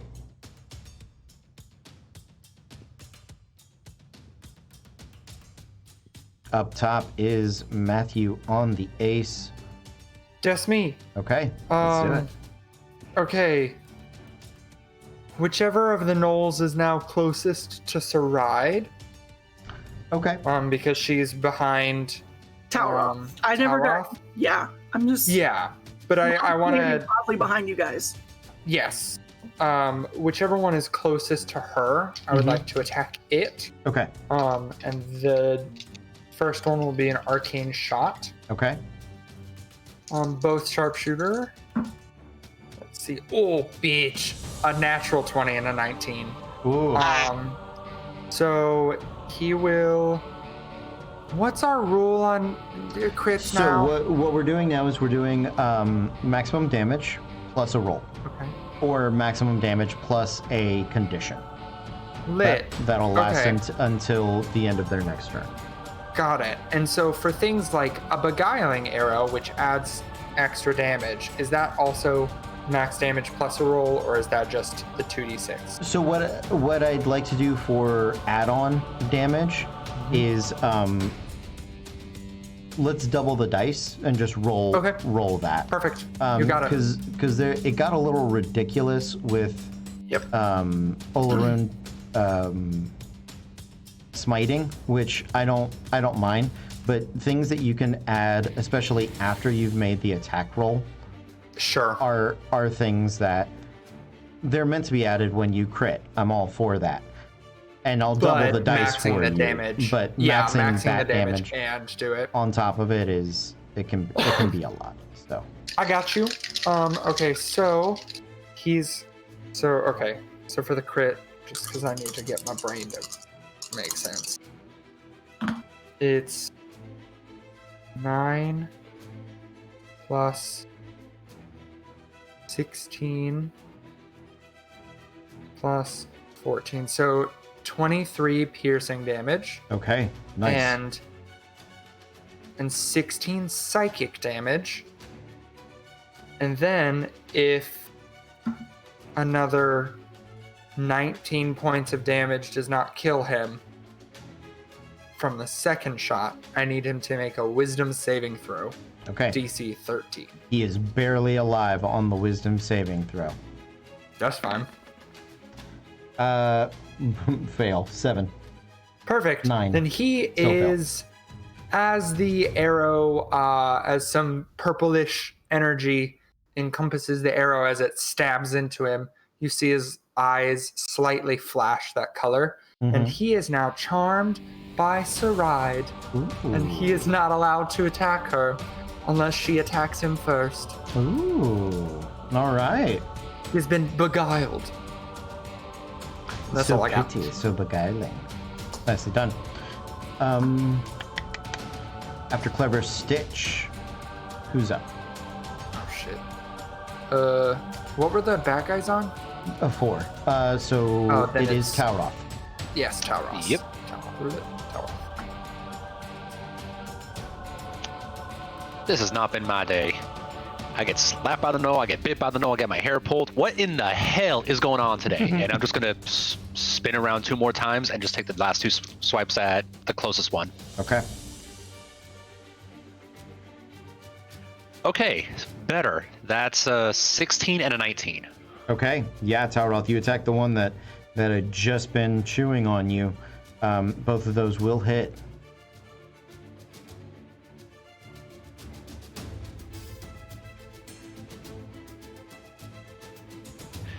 And I still have like treasure and everybody around this guy, right? Oh, For the absolutely. sneak Yeah, attack? you can absolutely sneak attack. Yeah.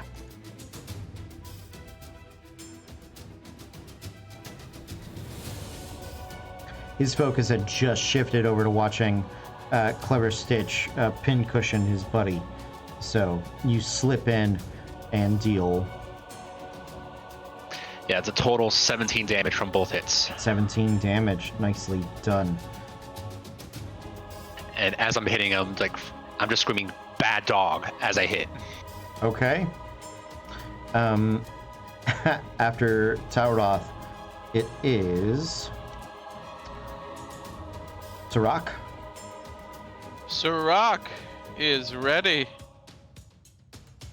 Sirach will be hitting the one between him and Tauroth. Okay.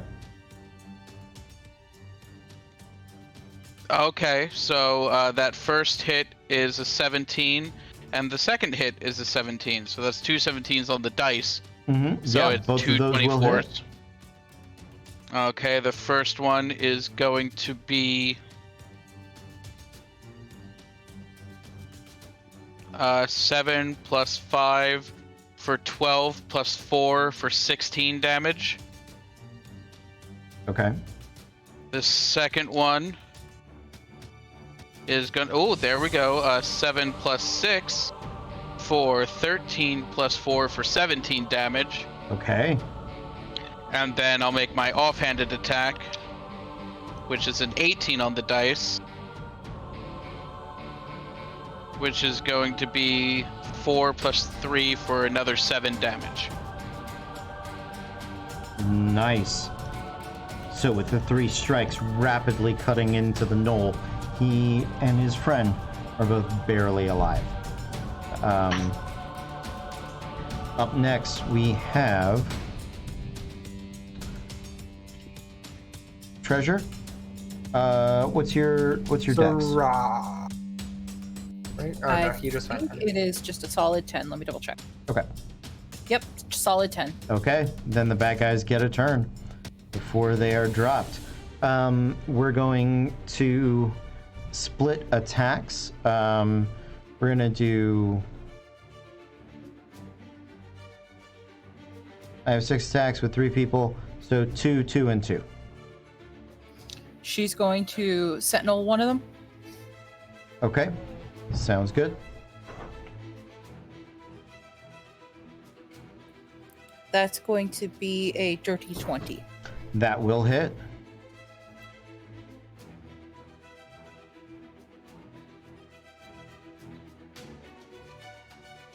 $13 damage. 13 damage is going to take that guy out. Does he still get his attacks? That is a good question. I think he gets at least one because in order for Sentinel to go off, he has to hit somebody. Okay, so let's roll those then, and then we will see. So, 2 attacks against Talroth, and then 1 against Sirach, because that's the guy you'd have to be going. First one is a 15, Talroth. Okay, so then he will hit with the claw on a modified 20, and then he will miss Sirach because he will be down on that. So that is 7 points of damage, Talroth. And then 2 attacks on Treasure, 1 bite at Sirach. But the bite misses, you said. Actually, it does. Natural 6 plus 5 for 11. But 22 and 15. I think only the claw will hit Treasure for Correct. 7 points of damage. And then it is your turn, Treasure. She's going to take a deep breath and a second wind.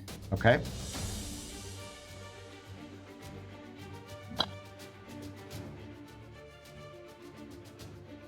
I rolled a 10, so that gives her 16 back. Nice. Just to add salt in the wound to this guy's face. Mm-hmm. And then she's going to whip around and beat him twice with a sword. She is over him. Okay. So one is a 15 and the other's a 17. Both hit. You only need 1.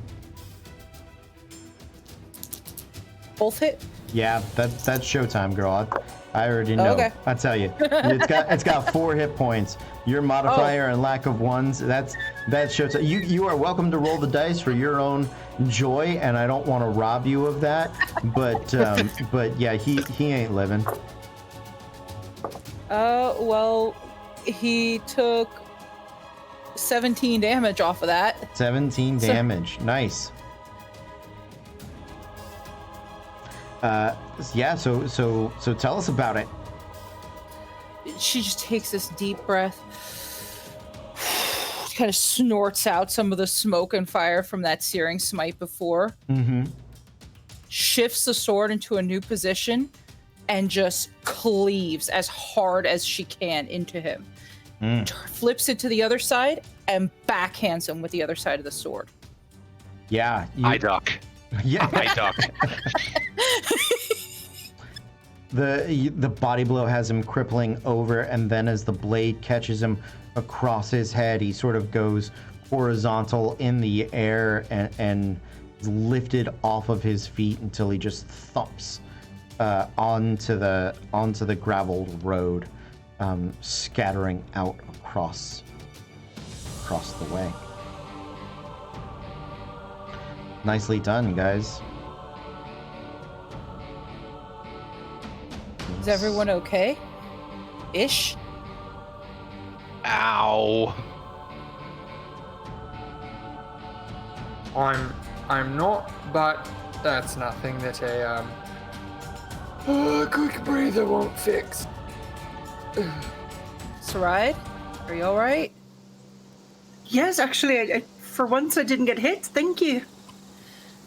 That's always good. Sirach? Finish a fiddle over here, actually. I mean, I still feel great from Saride's inspiration that she gave us out. It's fantastic. Squad's pretty clutch. And she looks back to like students, regular people, anybody else that might be having a panic attack currently. Nobody back there is having a panic attack. As you are looking at them, you do see a few bolts of arcane energy and like fire bolts that are being shot off of the side. No, you can see that there's a little more to this ambush than just the wagon. But once the leaders here were disposed of, once this group is disposed of, you can actually see some of the gnolls fleeing into the north, the northern side of the road. The high grasses are filled with also sort of wild, not necessarily wild, but like this is the beginnings of near farmlands.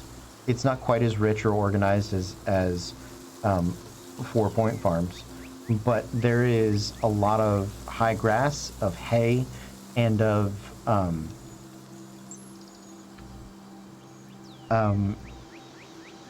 just, I want to say it's sort of like corn or maize or really tall, stalky things.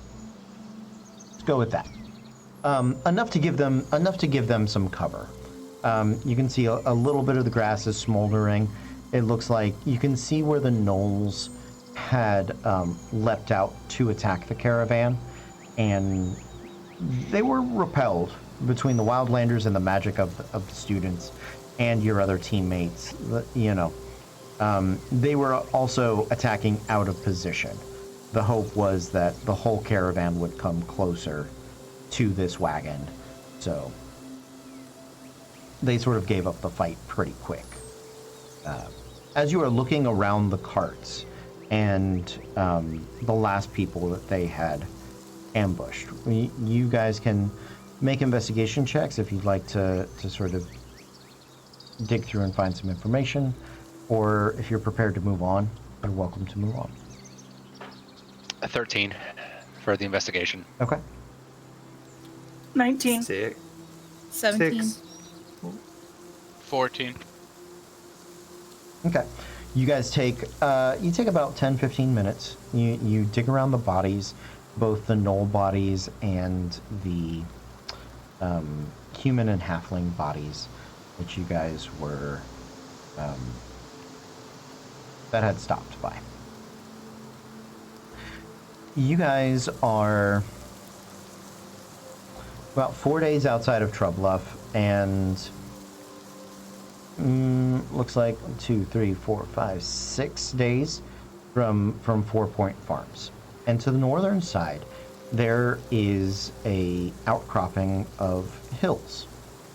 If you guys check the map, it seems that these humans and halflings had been traveling from 4 Point. You can tell that they are hardier folk, either strong farmhands or people that they thought would be able to defend themselves. None of them seem soft, city-like, or not capable of at least wielding a weapon.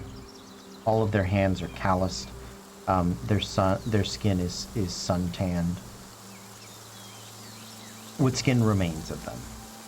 It looks as though the gnolls had not only flayed them, but also begun eating them at different rates and intervals.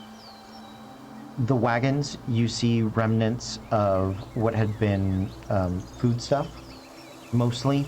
You suspect some meat goods, most likely animals, like farm animals from slaughter, as well as grown fruits and vegetables. Looks like they were on their way to Trubluff. You don't find any weapons. Those have been already removed, as have any of the clothes, although there are still some scraps enough, and the wagons are branded for 4 Point Farms. The gnolls, you can tell, all have a shared emblem on them. They look relatively organized, which is not completely unheard of for gnolls, but it does require a strong leader. Usually a leader of... You guys can make me...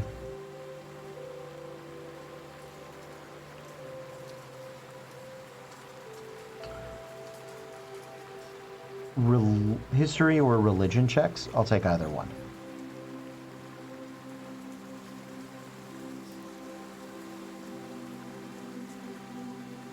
$11 on the history. 15. 14 on history. 15 history.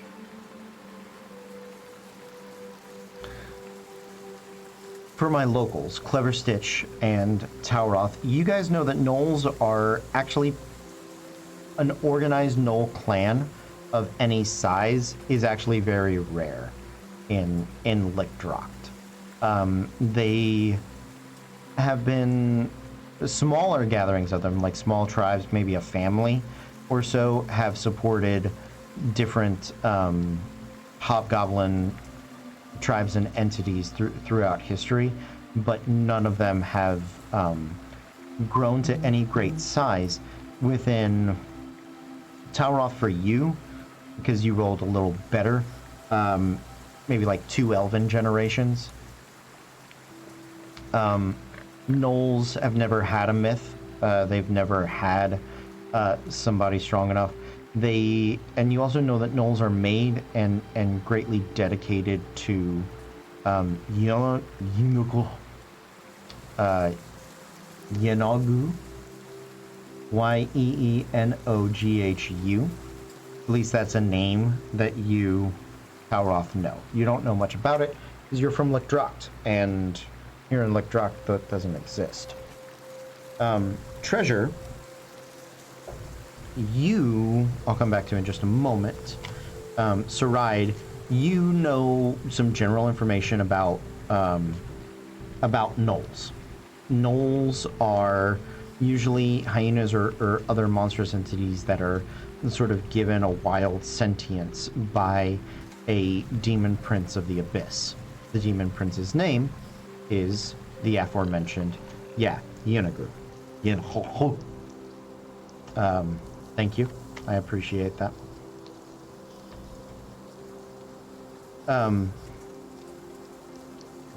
Demon princes skirt the edge of religion. They have many cultish followers, as do the dukes and lords of hell. They are not true deities, but they do draw power from faith in some way. So it makes sense that they would be weaker here in Lickdrocht, a place where the power of that faith and belief is put into people, items, and myths and legends. Treasure, you're familiar with that basic outline as well. Although I will tell you that about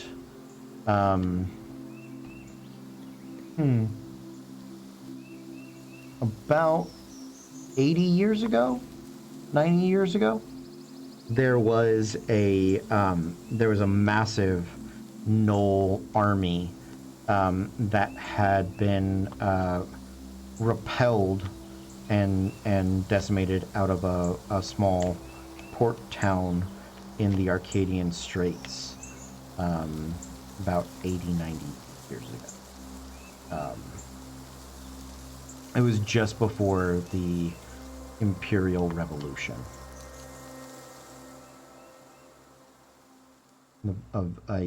The revolution of the Black Gem.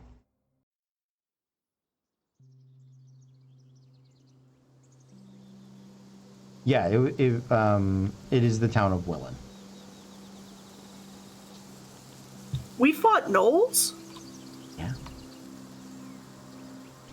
Yes, we did. There was a giant group of them that kind of had to cross. Oh! Yep.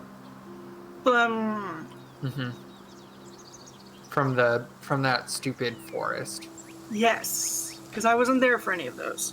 Yes. That was the last massive gathering of gnolls that any of you are aware of.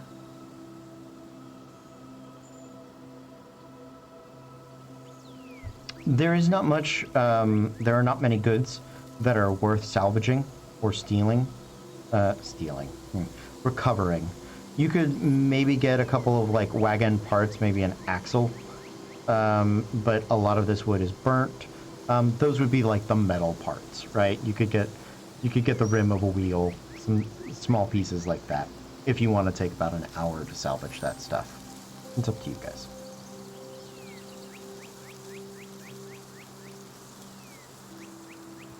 While people are searching, she's going to, as casually as possible, sort of bump into Talroth and heal him up a little more. Okay.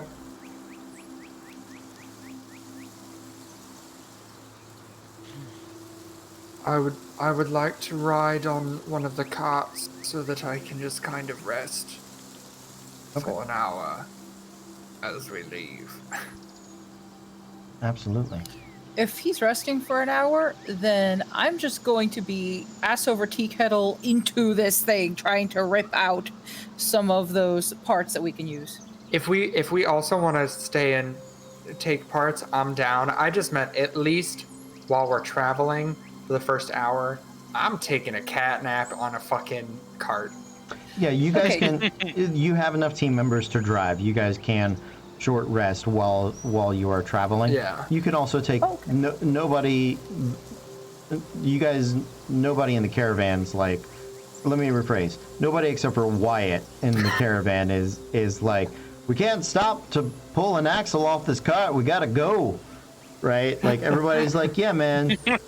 You guys just got bit by stuff. Go ahead, take an axle if you want it. Do what you got to do. We'll travel an extra hour. We can all break and have a little tea time here. Then let's do that. Okay. I actually would like to take a 10-minute break as well. So we're gonna take a 10. We're gonna be back at 10 o'clock. So thanks for hanging out with us. We will see you guys in just a couple of minutes. But until then, stay tuned. Good evening and welcome back, everybody. We are Random Encounter Productions. I'm Cody Stone. With me tonight, we have, hold on. There's Matthew. Matthew's back now. I had to do the up and down thing. Oh, yeah, sorry. It's okay. Go away. Go. I'm Matthew, and I'm playing Clever Stitch, the Tabaxi Arcane Archer. Nice. I'm Meg. I'm playing Sarai Lander, the Eladrin Glamour Bard. I'm Eric, and I'm playing Sirach, the Horizon Walker Arakaka Ranger. Howdy, y'all. This is Mars. I'll be playing Talroth Oakenblade, the Unlucky Scout. And I'm Kez, and I'm playing Treasure, the Tiefling Fighter. All right. Before the break, you guys had just fought off a gnoll ambush.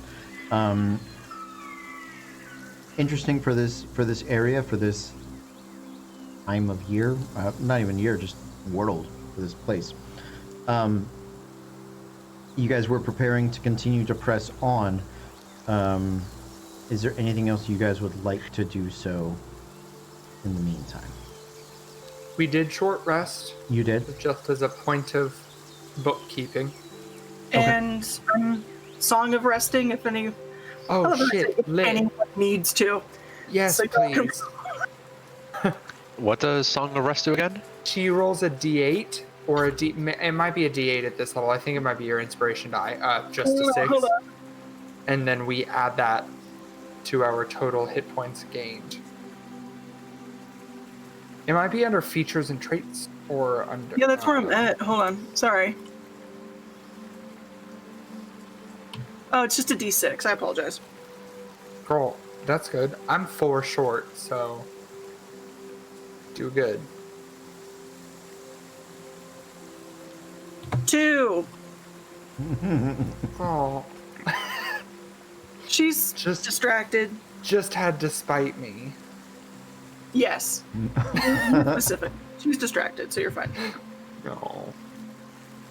Yeah, it is odd to me that Song of Rest does not improve at the same rate as the Bardic Inspiration. Or just ever, no. right? I don't know if it ever. I have the chart up now. It's at level 9, it becomes a D8. Yeah. So it's 7 levels for it to go from a 6 to an 8. And then it's 4 levels to go to a 10. And then it's a D20, right? And then 4 levels to go to a 12. No, it never hits. I mean, 12. I No. guess it's theoretically because the way that Wizards makes their pre-written campaigns that they expect you to do like 2 or 3 short rests a day. No. And then so they don't want you just for free gaining like maybe 18 to like fucking 36 hit points for free. But at the same time, what? Who does that? I also think they had this feature and they're like, there's a lot of dead levels in the Bard. Let's just stick those in. Wrong rest. Yes, there are. Nope. Welcome to spellcasting, where your dead level is really just gaining a new level of spell. Yeah. And that's the only thing you get. Ooh, girl, this is testing me. Lord, that doesn't exist in Ligdrocht is testing me. The tester. That's what he is here. Yeah. He's the tester with capital T. Mm-hmm. Yeah. It's just a magical stethoscope that you can find. Yes. That is his emblem. And or a Scantron sheet.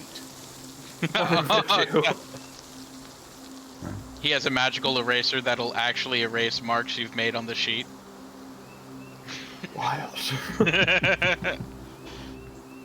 Nobody else can see them, but you see them because you know what you Yeah. did. That's divine intervention. And then if it goes in the right way, and if you don't roll enough for divine intervention to work, then you put it in the Scantron upside down. And you Britta the test. I mean, yeah, if Britta means to do it awesome.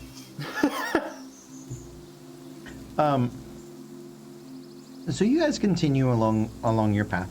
You have nothing else attacks you into the night. And you take your watches and you continue to press forward. But as you guys are traveling, you do occasionally see other spots along the road where not necessarily there are still carts, but like the remnants of carts are sort of starting to be overgrown by the great grass, different vegetation. You can see those of you that are skilled trackers or have a bit of investigation ability to you guys. You can tell that there are also different ambush spots all along this road.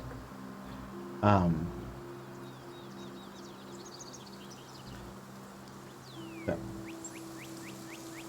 you continue for another 4 days as you guys are traveling. You have come to the point where the road begins to diverge. North to the western crossroads, or continuing west to 4 Point Farms, the first stretch of 4 Point Farms. I believe you guys had decided to continue west. Okay. And so you do.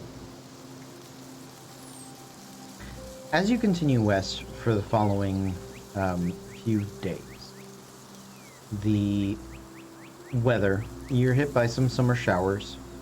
Did you guys buy covers for your other 2 wagons? Or... No, we did not. Okay.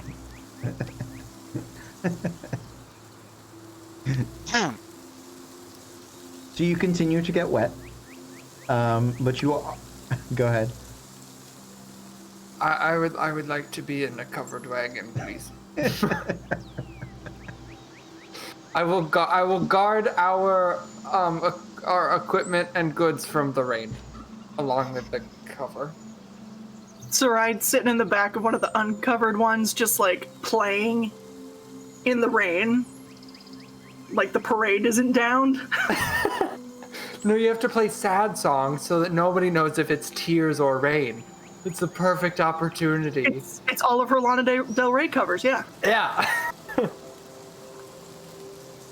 Just Summertime Sadness on repeat for about 17 miles. If we're not crying because of the song, we're crying because we're really tired of it by the end of it. So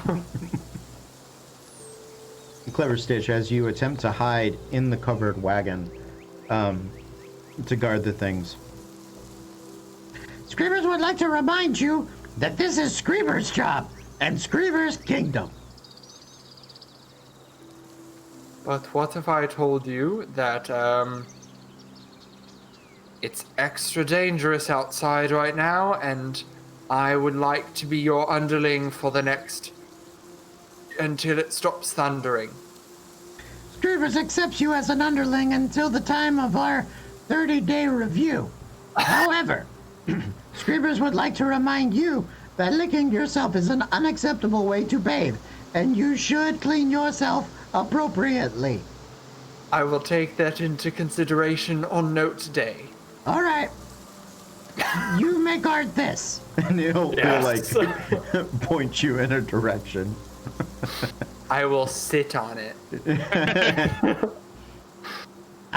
Guard it with my life. If he fits, he sits. He sits. Indeed.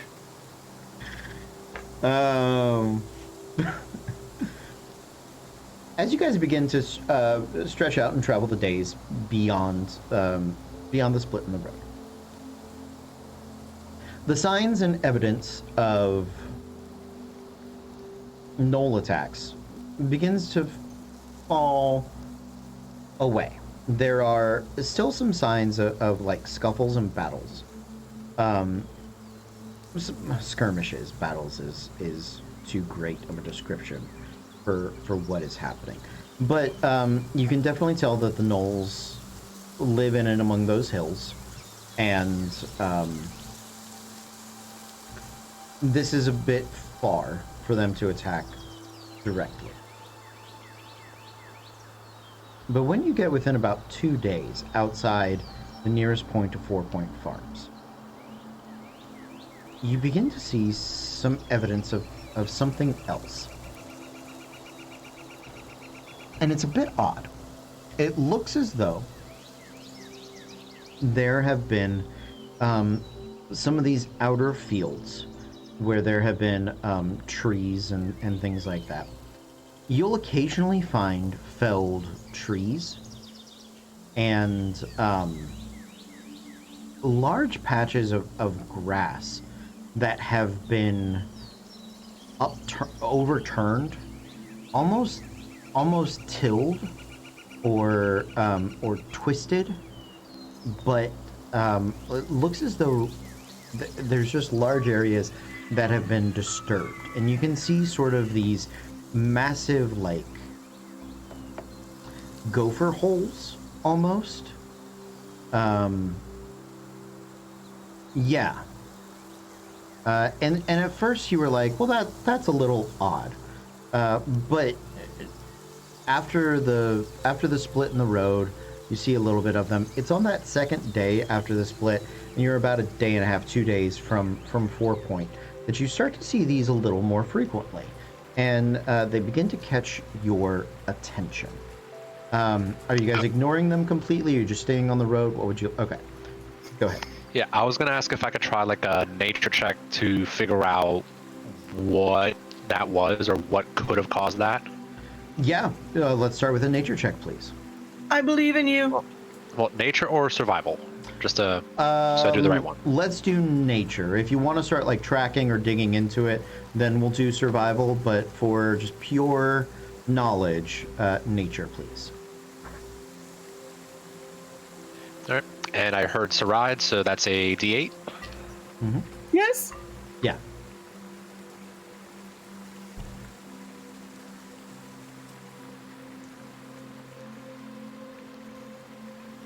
$17 total. Okay. Sorry, had to sneeze. But yeah, nature 17 total. Okay.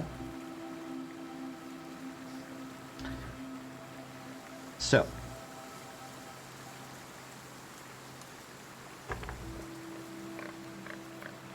Apologies. As you guys are looking at them, these are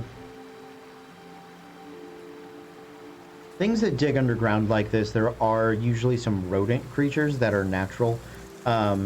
Wolverines, muskrats, meerkats, things along those lines create underground burrows, gophers. The size of it precludes any of those things. These are big enough for like a horse or a rhino to sort of come through. Even if they were perhaps dire creatures, that would it might account for the size, but even then it's a little too much, right?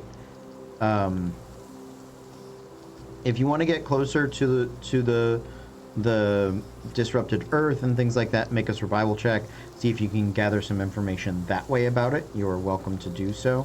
But if you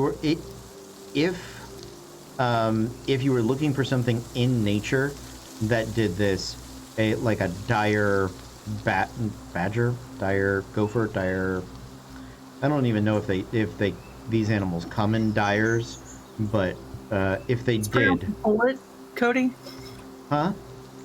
It's pronounced bullet. It is pronounced bullet.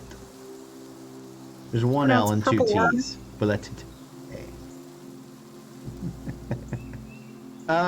Yeah. So, I'll go ahead. Make your survival check. yeah, I was gonna say, just in case something happens to be living in one of those holes, I'm gonna kind of sneak up on it just to be safe. Okay. Sorry, were we all doing survival checks, or was it just Tauroth? Just Talroth right now. My apologies. Okay. Alright, so 26 on the stealth, just to kind of Yeah. be careful. Okay. And 23 on the survival. Okay. Yeah, I will say that between you and Saride, the idea that these are disruptions caused by bullets are or you might know them as land sharks. Here in Lickdrocht, that is a better sort of name of them. There seems to be nothing living immediately where you're at. You guys can see that there is like a fruit tree, someplace that's has like walnuts. That's almost positive walnuts grow on a tree. Yeah, they do. Yeah, great. Okay, good. I actually think my parents have some of those in their front yard. That's and they're pretty big trees. That's there's a couple of those trees that had been felled, and as you are approaching them, Tauroth, and you're looking over them, you don't see evidence of any bullets within the immediate area, but you do see, with your very good survival skill, you can sort of see where some small, either children or halflings or gnomes, perhaps, had come out here to collect walnuts, either off the tree or from down and around it. And it looks like you can, as you look at the tree, looks like they had probably scurried up it to get away and from the attacking bullets, and then the bullets uprooted the trees to eat them. If I find any evidence of bodies in there, especially little ones, I am not going to tell the group There the are full details. So there are, you see small tracks You do not find small bodies. You suspect that they were eaten, if not whole, then taken back underground to be devoured later. But bullets are very strong leapers, and they probably felled the trees to claim them.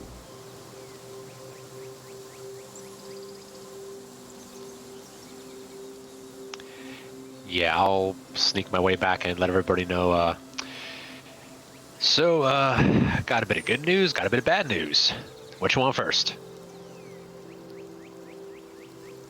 Neither. What's the bad news?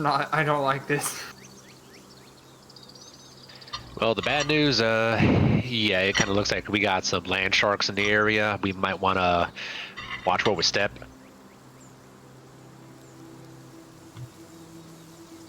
And what's the good news? Well, they don't seem to be around right now, so we might be okay for now. Eh?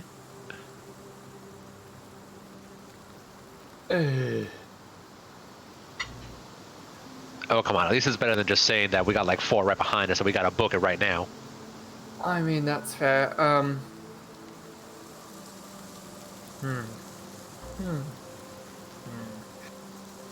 I do a nature on what I might know about land shark? Yeah, go for it. I'll take nature, or I'll take arcana. Arcane. That one. Okay. A bitch. That's a 21. Pow, pow, pow, pow. Yeah. Yeah, 21 arcana.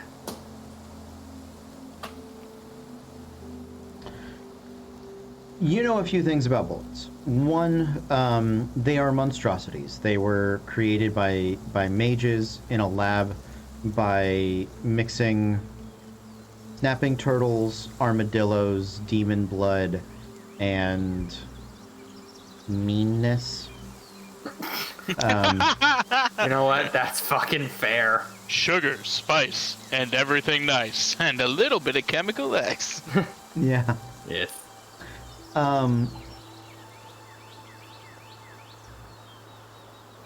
Bullets are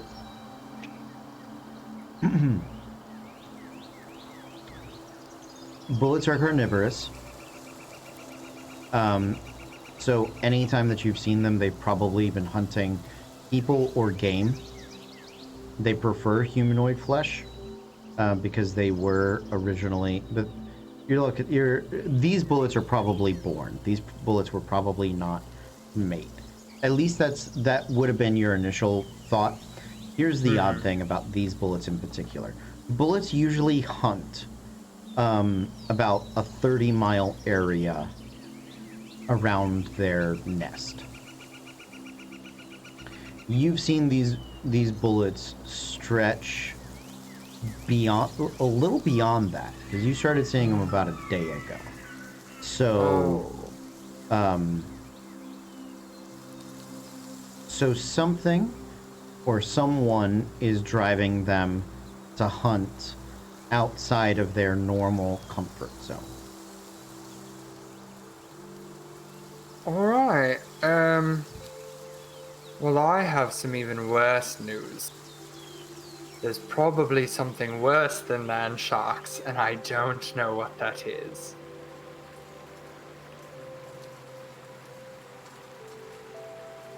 Yeah, bullets usually operate alone if they're wild bullets. Bullets usually avoid other bullets unless they have no one's ever seen young bullets. Bullets only really come together to mate. Got it. The times that they are seen in any numbers greater than 1, they are motivated by something else to do so. Yeah. Yeah, I think that either there's something that has somehow gained control of these land sharks, or there's something big and scary that is scaring them away from wherever they would normally reside. So be prepared for more than one, which is abnormal in and of itself. One of them is terrible enough, they can eat a cat whole. Two of them is even worse. So keep an eye out. Like a normal sized cat, or like Nope, like a meerkat. Like a meerkat. Okay. Yep.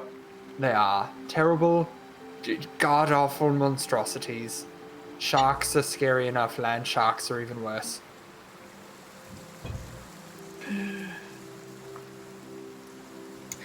Can I do, I don't know, fucked up Fey nonsense check to see if I've ever heard of someone, like, because I know we're not near the menagerie.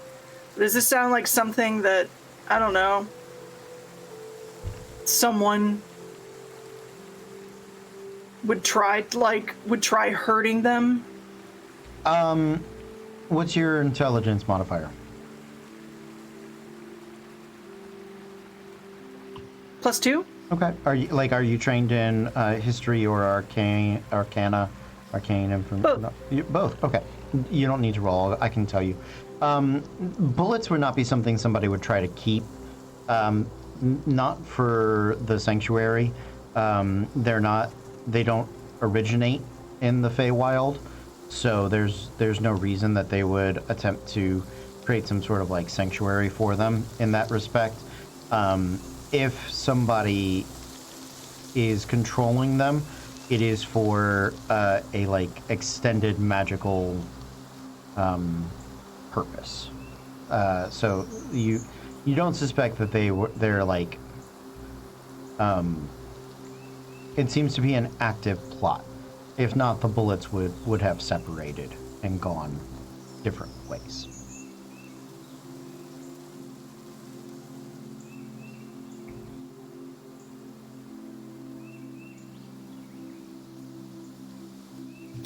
I would like to go find Wyatt. Okay. Yeah, you Wyatt is nearby. He's watching them.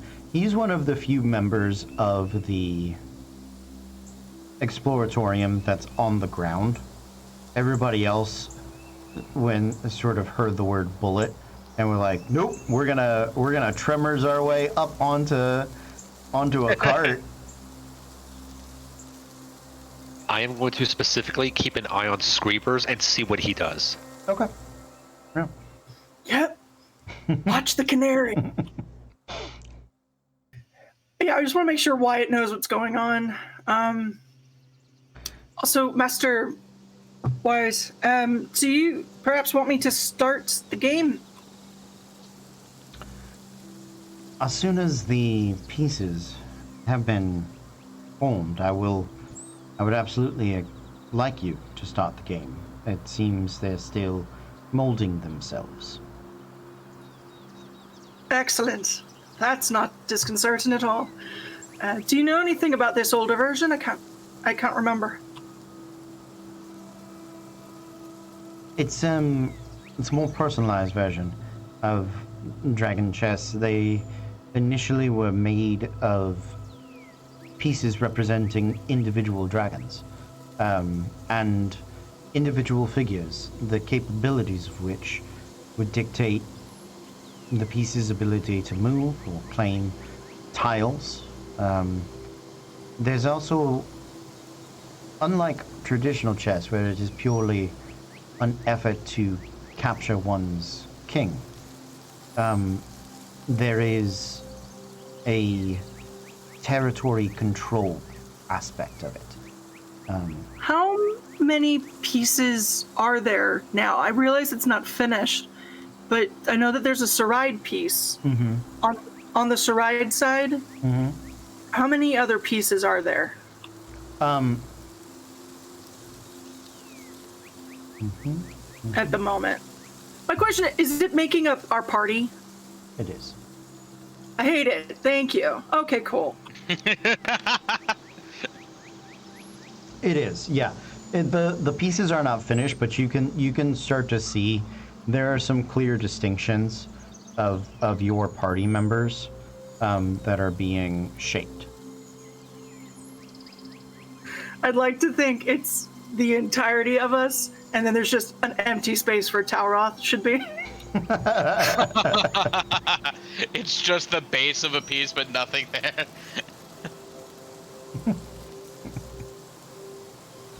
Yeah, it does seem to be your party. Also, Screevers is getting his own piece. Is Wyatt in there? So far, that's what there is. Now, normally the There's chess a set pawn in there somewhere, right? has 16 pieces. And you guys only count up, I think, like 7. So there would still be some pieces left to determine. There's 8 of us, plus the Screevers is 9. So you're missing we like can listen, we got Alvaro, we got creepy Morticia girl, Skull we got Splitter. Skull Splitter, we've got Wyatt. Quick, we got Wyatt, we've got, I mean, We got some more that we could add in there. yeah, we got a lot of pawns. I'm friends that we can just, use as pawns.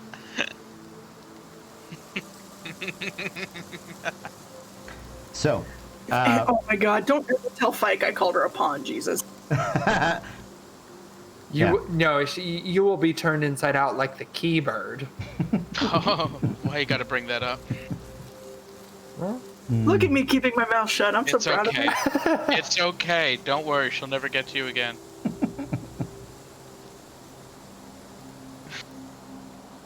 So yeah, Wyatt will let you see the chess set. You can sort of see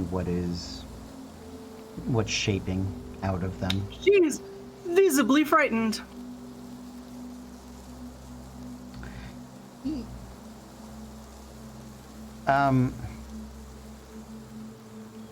Yeah, Wyatt will sort of, he'll notice he's not dense in that way, but he doesn't. You can see him sort of make the thought or effort of attempting to comfort you, but he just doesn't know how. Does he reach out and make a concerned moan? Sort of, yeah. I don't know.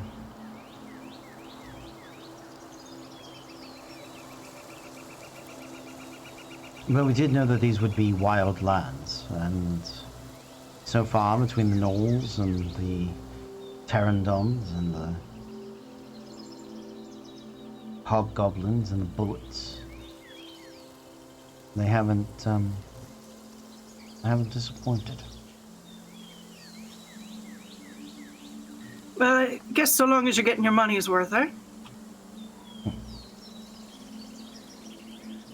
Perhaps if I was a journey, not the destination sort of person, this would all be far more fascinating. I don't suppose there's any way I could get you to sort of calm down a bit about all that. I understand how eager you are to get to the forge. I do. But what is it? A watch pot never boils. You can only push them so far. It's true. That's true. But And I have a feeling. I fear if we don't make better progress, then by the time fall arrives, or winter, when the weather turns against us and our travel is slower, that I doubt many of my traveling companions will have the fortitude to press on. Master White, we all want the same thing you want.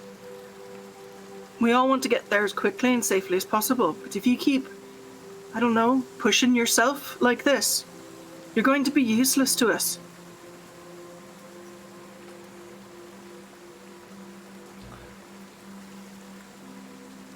You make an interesting point. I will do my best to meditate on it.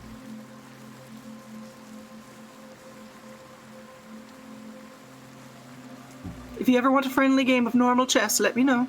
It's a good way to blow off some stress. I will consider it. I appreciate the offer. Thank you.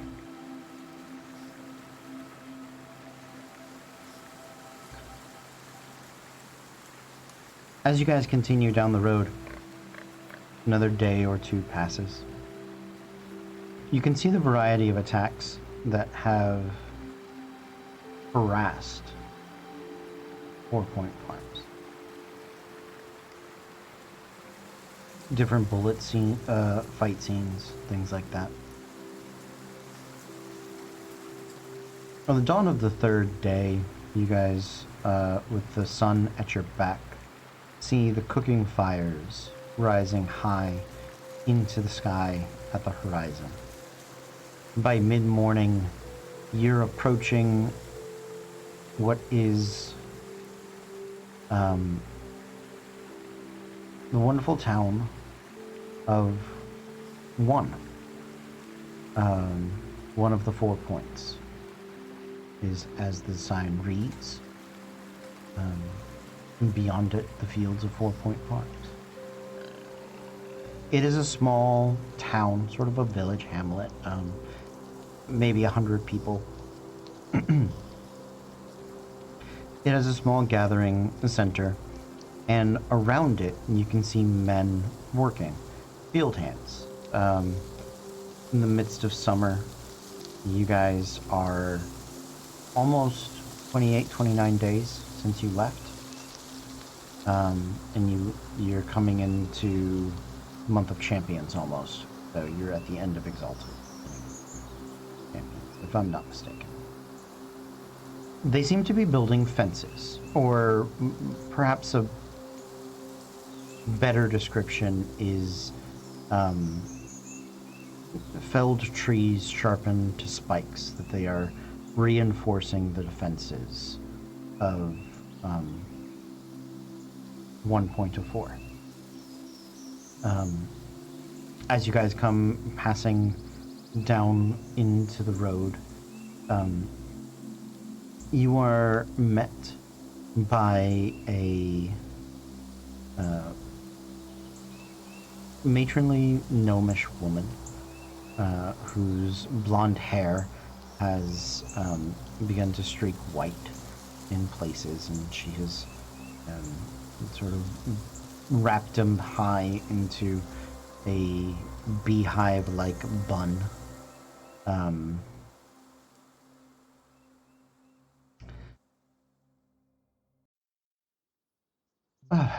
Hello there. It's a pleasure to see you, travelers. I hope that you find yourselves well. What brings you to, well, 1 Point?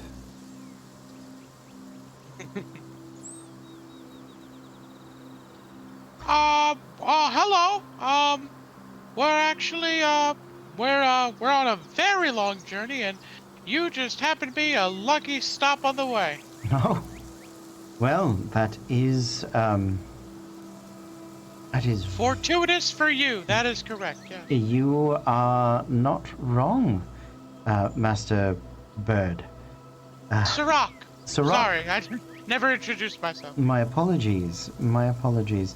I am Sweet Roll. You certainly are. Don't get any ideas there, Birdie. Insight check. Yeah, you can make an insight check. Did her Fuck parents you, really Grandma. name her Sweet Roll?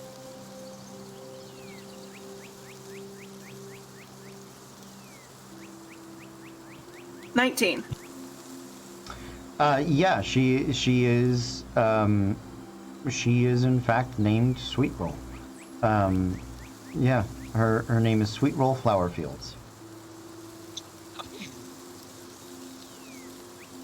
Oh my god! Okay, we found the final member of our chess set. We're good. We found the queen for the board. We're good? We're good. I I would that it were so, under better circumstances, but I actually think we might be in need of some services as such. Tell me, how long have you been on the road? Long enough to know that some land sharks might be nearby. Oh. Yes, well, the land sharks have been more aggressive of late. My father, in his youth, said that they had a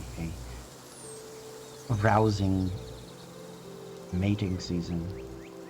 But it's stretched on beyond a year now, and those attacks are becoming all the more frequent. Bullets were never something that we have had to deal with in long terms, but that is definitely a problem that we have been experiencing. You passed through Trebluff, did you? Yep. Yes. Yeah, that we did. And the Republic cities beyond? Aye. Some of them, yeah. We did. We had sent word when the frost had thawed at the beginning of the year, asking for help from, well, we had sent some of the younger men to a number of the cities back to the east. Novobrectus, Nicovarius, the eastern crossroads. Yes. Would you have said you'd send them in carts? I mean, well, some in carts, some we had put on horseback. I know that my son and his 3 friends had traveled by war dog. They were among the first that had left. And we had begun to give up hope that word had made it out. You see, we'd sent word to the western crossroads, and soldiers have been coming relatively steadily. But all the ones that are shifted out for, how did the captain put it? Rotation, are never brought back in, and their numbers have grown thin of late. And with the harvest coming, we usually have many more hands, not just for the work, but harvest is when we traditionally see the most raids from hobgoblins of Varen Rigard and Molvik Kula. But the Republic soldiers had usually done very well in years past. We fear that we might have strained their resources this year. It's been rough, I should say. How... So this help that you need, is that just protection from raids while you harvest, or... I mean, we require much aid, and I don't suppose you all could offer all of it. You seem Probably not. quite ready to go somewhere. There's something driving the bullets. We're unsure as to what, but other things have been happening nearby. You do well to, if you have the time, stop by point 2 or 3.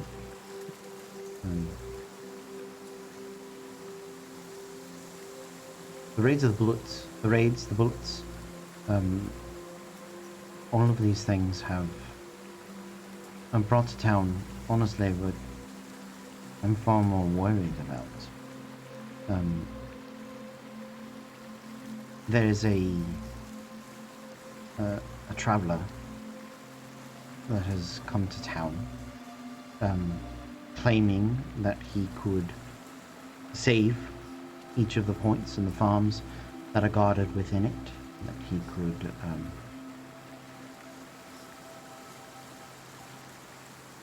ensure that we would see not only our harvest, but many generations of wealth and prosperity.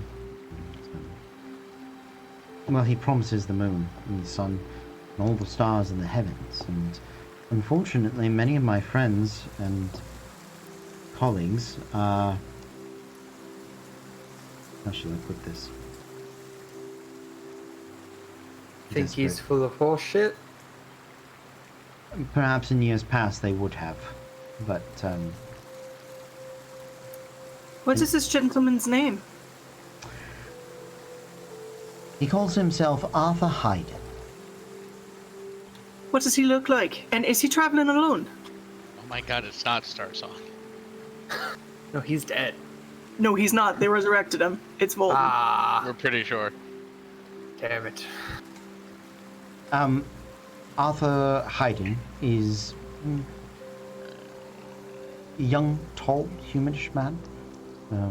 He's long, thick black hair, sort of braids it down his back, bears himself not unlike a prince or a king, but there's also an instance of showmanship to him. He calls himself the Savior, but none of us have heard of him. Is he talking to you about gods? No, he has not.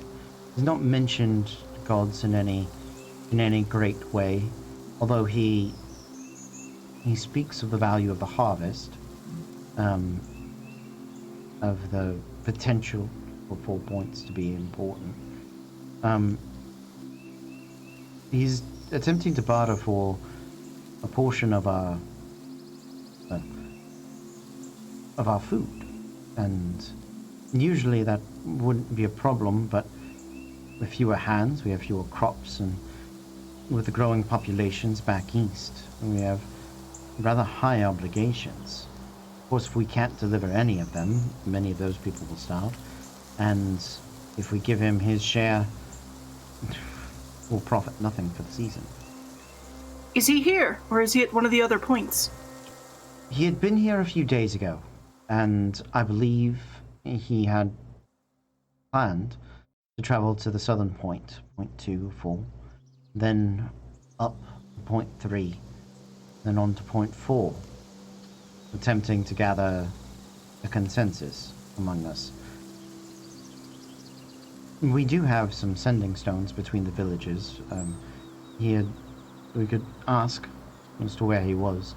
I know he had wanted us to form some form of quorum between the leadership of the points.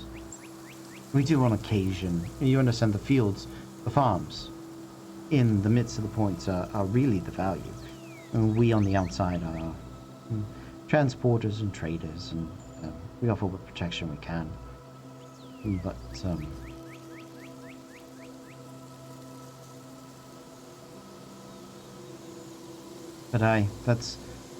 that's what's happening.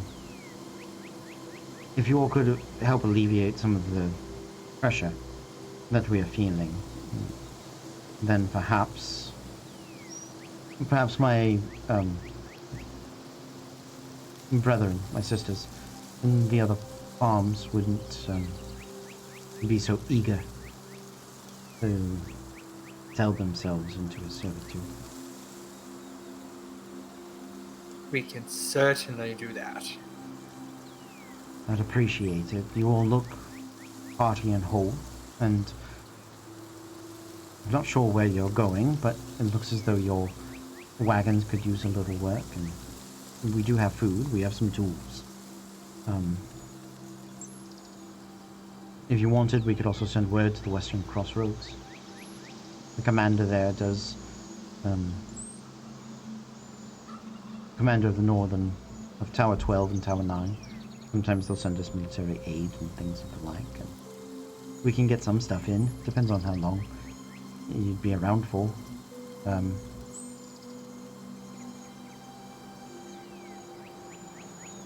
But I'm so sorry. You haven't even had a moment to step off your wagons. Please come. Let me take you to our inn. There is some wonderful lemonade and citrus drinks to be made and enjoyed. We do have a honey farmer, not 2 days off. Creates a wonderful mead, if that's for your liking. Please, we can discuss all of this inside. Sweet Roll Flower Fields is going to lead you. It is very much a one road, one horse. Not one horse, I mean, now maybe one horse. Maybe not a one horse town before, but it's a one road town. And it's the stables, the inn, sort of the trader shop, the outdoor shop, and there is a blacksmith and a carpenter. You get the idea that point one. Go ahead. I'm picturing Crossroads from WoW. Yeah, In the background. not unlike that. It is small. You can tell that this place, this point in particular, is designed to stable beasts of burden, horses, right, to deliver news, some mules, some oxen to carry goods down the road. You also can see that there were like ranger stations, it looks like, sort of like a firehouse, but people that would essentially help protect the farms within Warport. And that's what all of these little towns, their sort of purpose is to help protect the towns within them, as they've sort of very much spread out. As you get to the western side, and you travel up into the staircase of the inn there, it is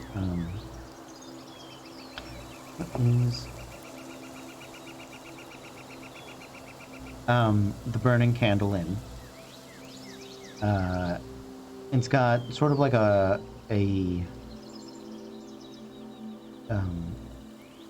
bell tower up on one side opposite the chimney stacks. She'll tell you that from there you get a great view.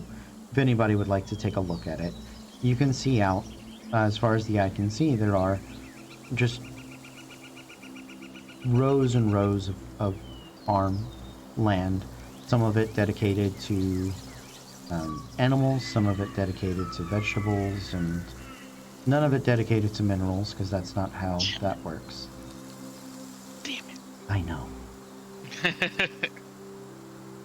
But it's a wonderful place. It looks very, very idyllic. But you can also see that they've been struggling they can't fence all this in. You're talking about fencing, 100, 200 miles at a time.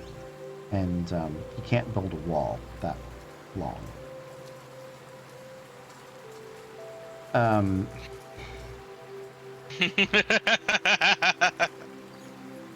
Apologies. Hate to be the one to tell you that. But yeah, so this is point 1 of 4. 7 of 9. Star Trek. Yeah. If there's nothing else you guys would like to do immediately, I think that's where we're gonna close for the night. I just want to say, like Sirach would just, as we're walking into it, will kind of lean over to Saride and be like, so they have an immense bullet problem, and on the only year that they've ever had a bullet problem, a guy shows up and says he can solve their bullet problem. Am I getting that rubbed right? Yeah, it seems to be that there's Finns to the left, Finns to the right, and they're the only bait in town. Oh, so maybe if we can buffet that a little bit, we can take care of some of it. Wait.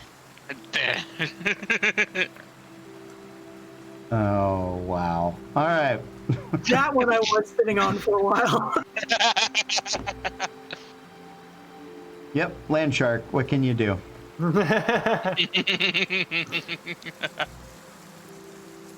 All right, guys. Well, thank you guys for a wonderful night. Thanks for hanging out. We really appreciate you guys. We're going to be back tomorrow. I'll be back tomorrow. Megan, are you on tomorrow? You playing tomorrow? We're gonna see. We're going to see. Okay. Well, at the very least, I will be here with Cole. We're going to run Storm King's Thunder. We're getting into some exciting stuff with that. Dragon Age is going to happen later in the week. I'm going to try to bring some maybe some other fun things, one shots and games and other stuff like that to the channel. Thanks for hanging out, guys. If you're interested in anything we do, please follow us on the social medias. We are going to talk to you guys later. We'll see you next time. But until then, be cool.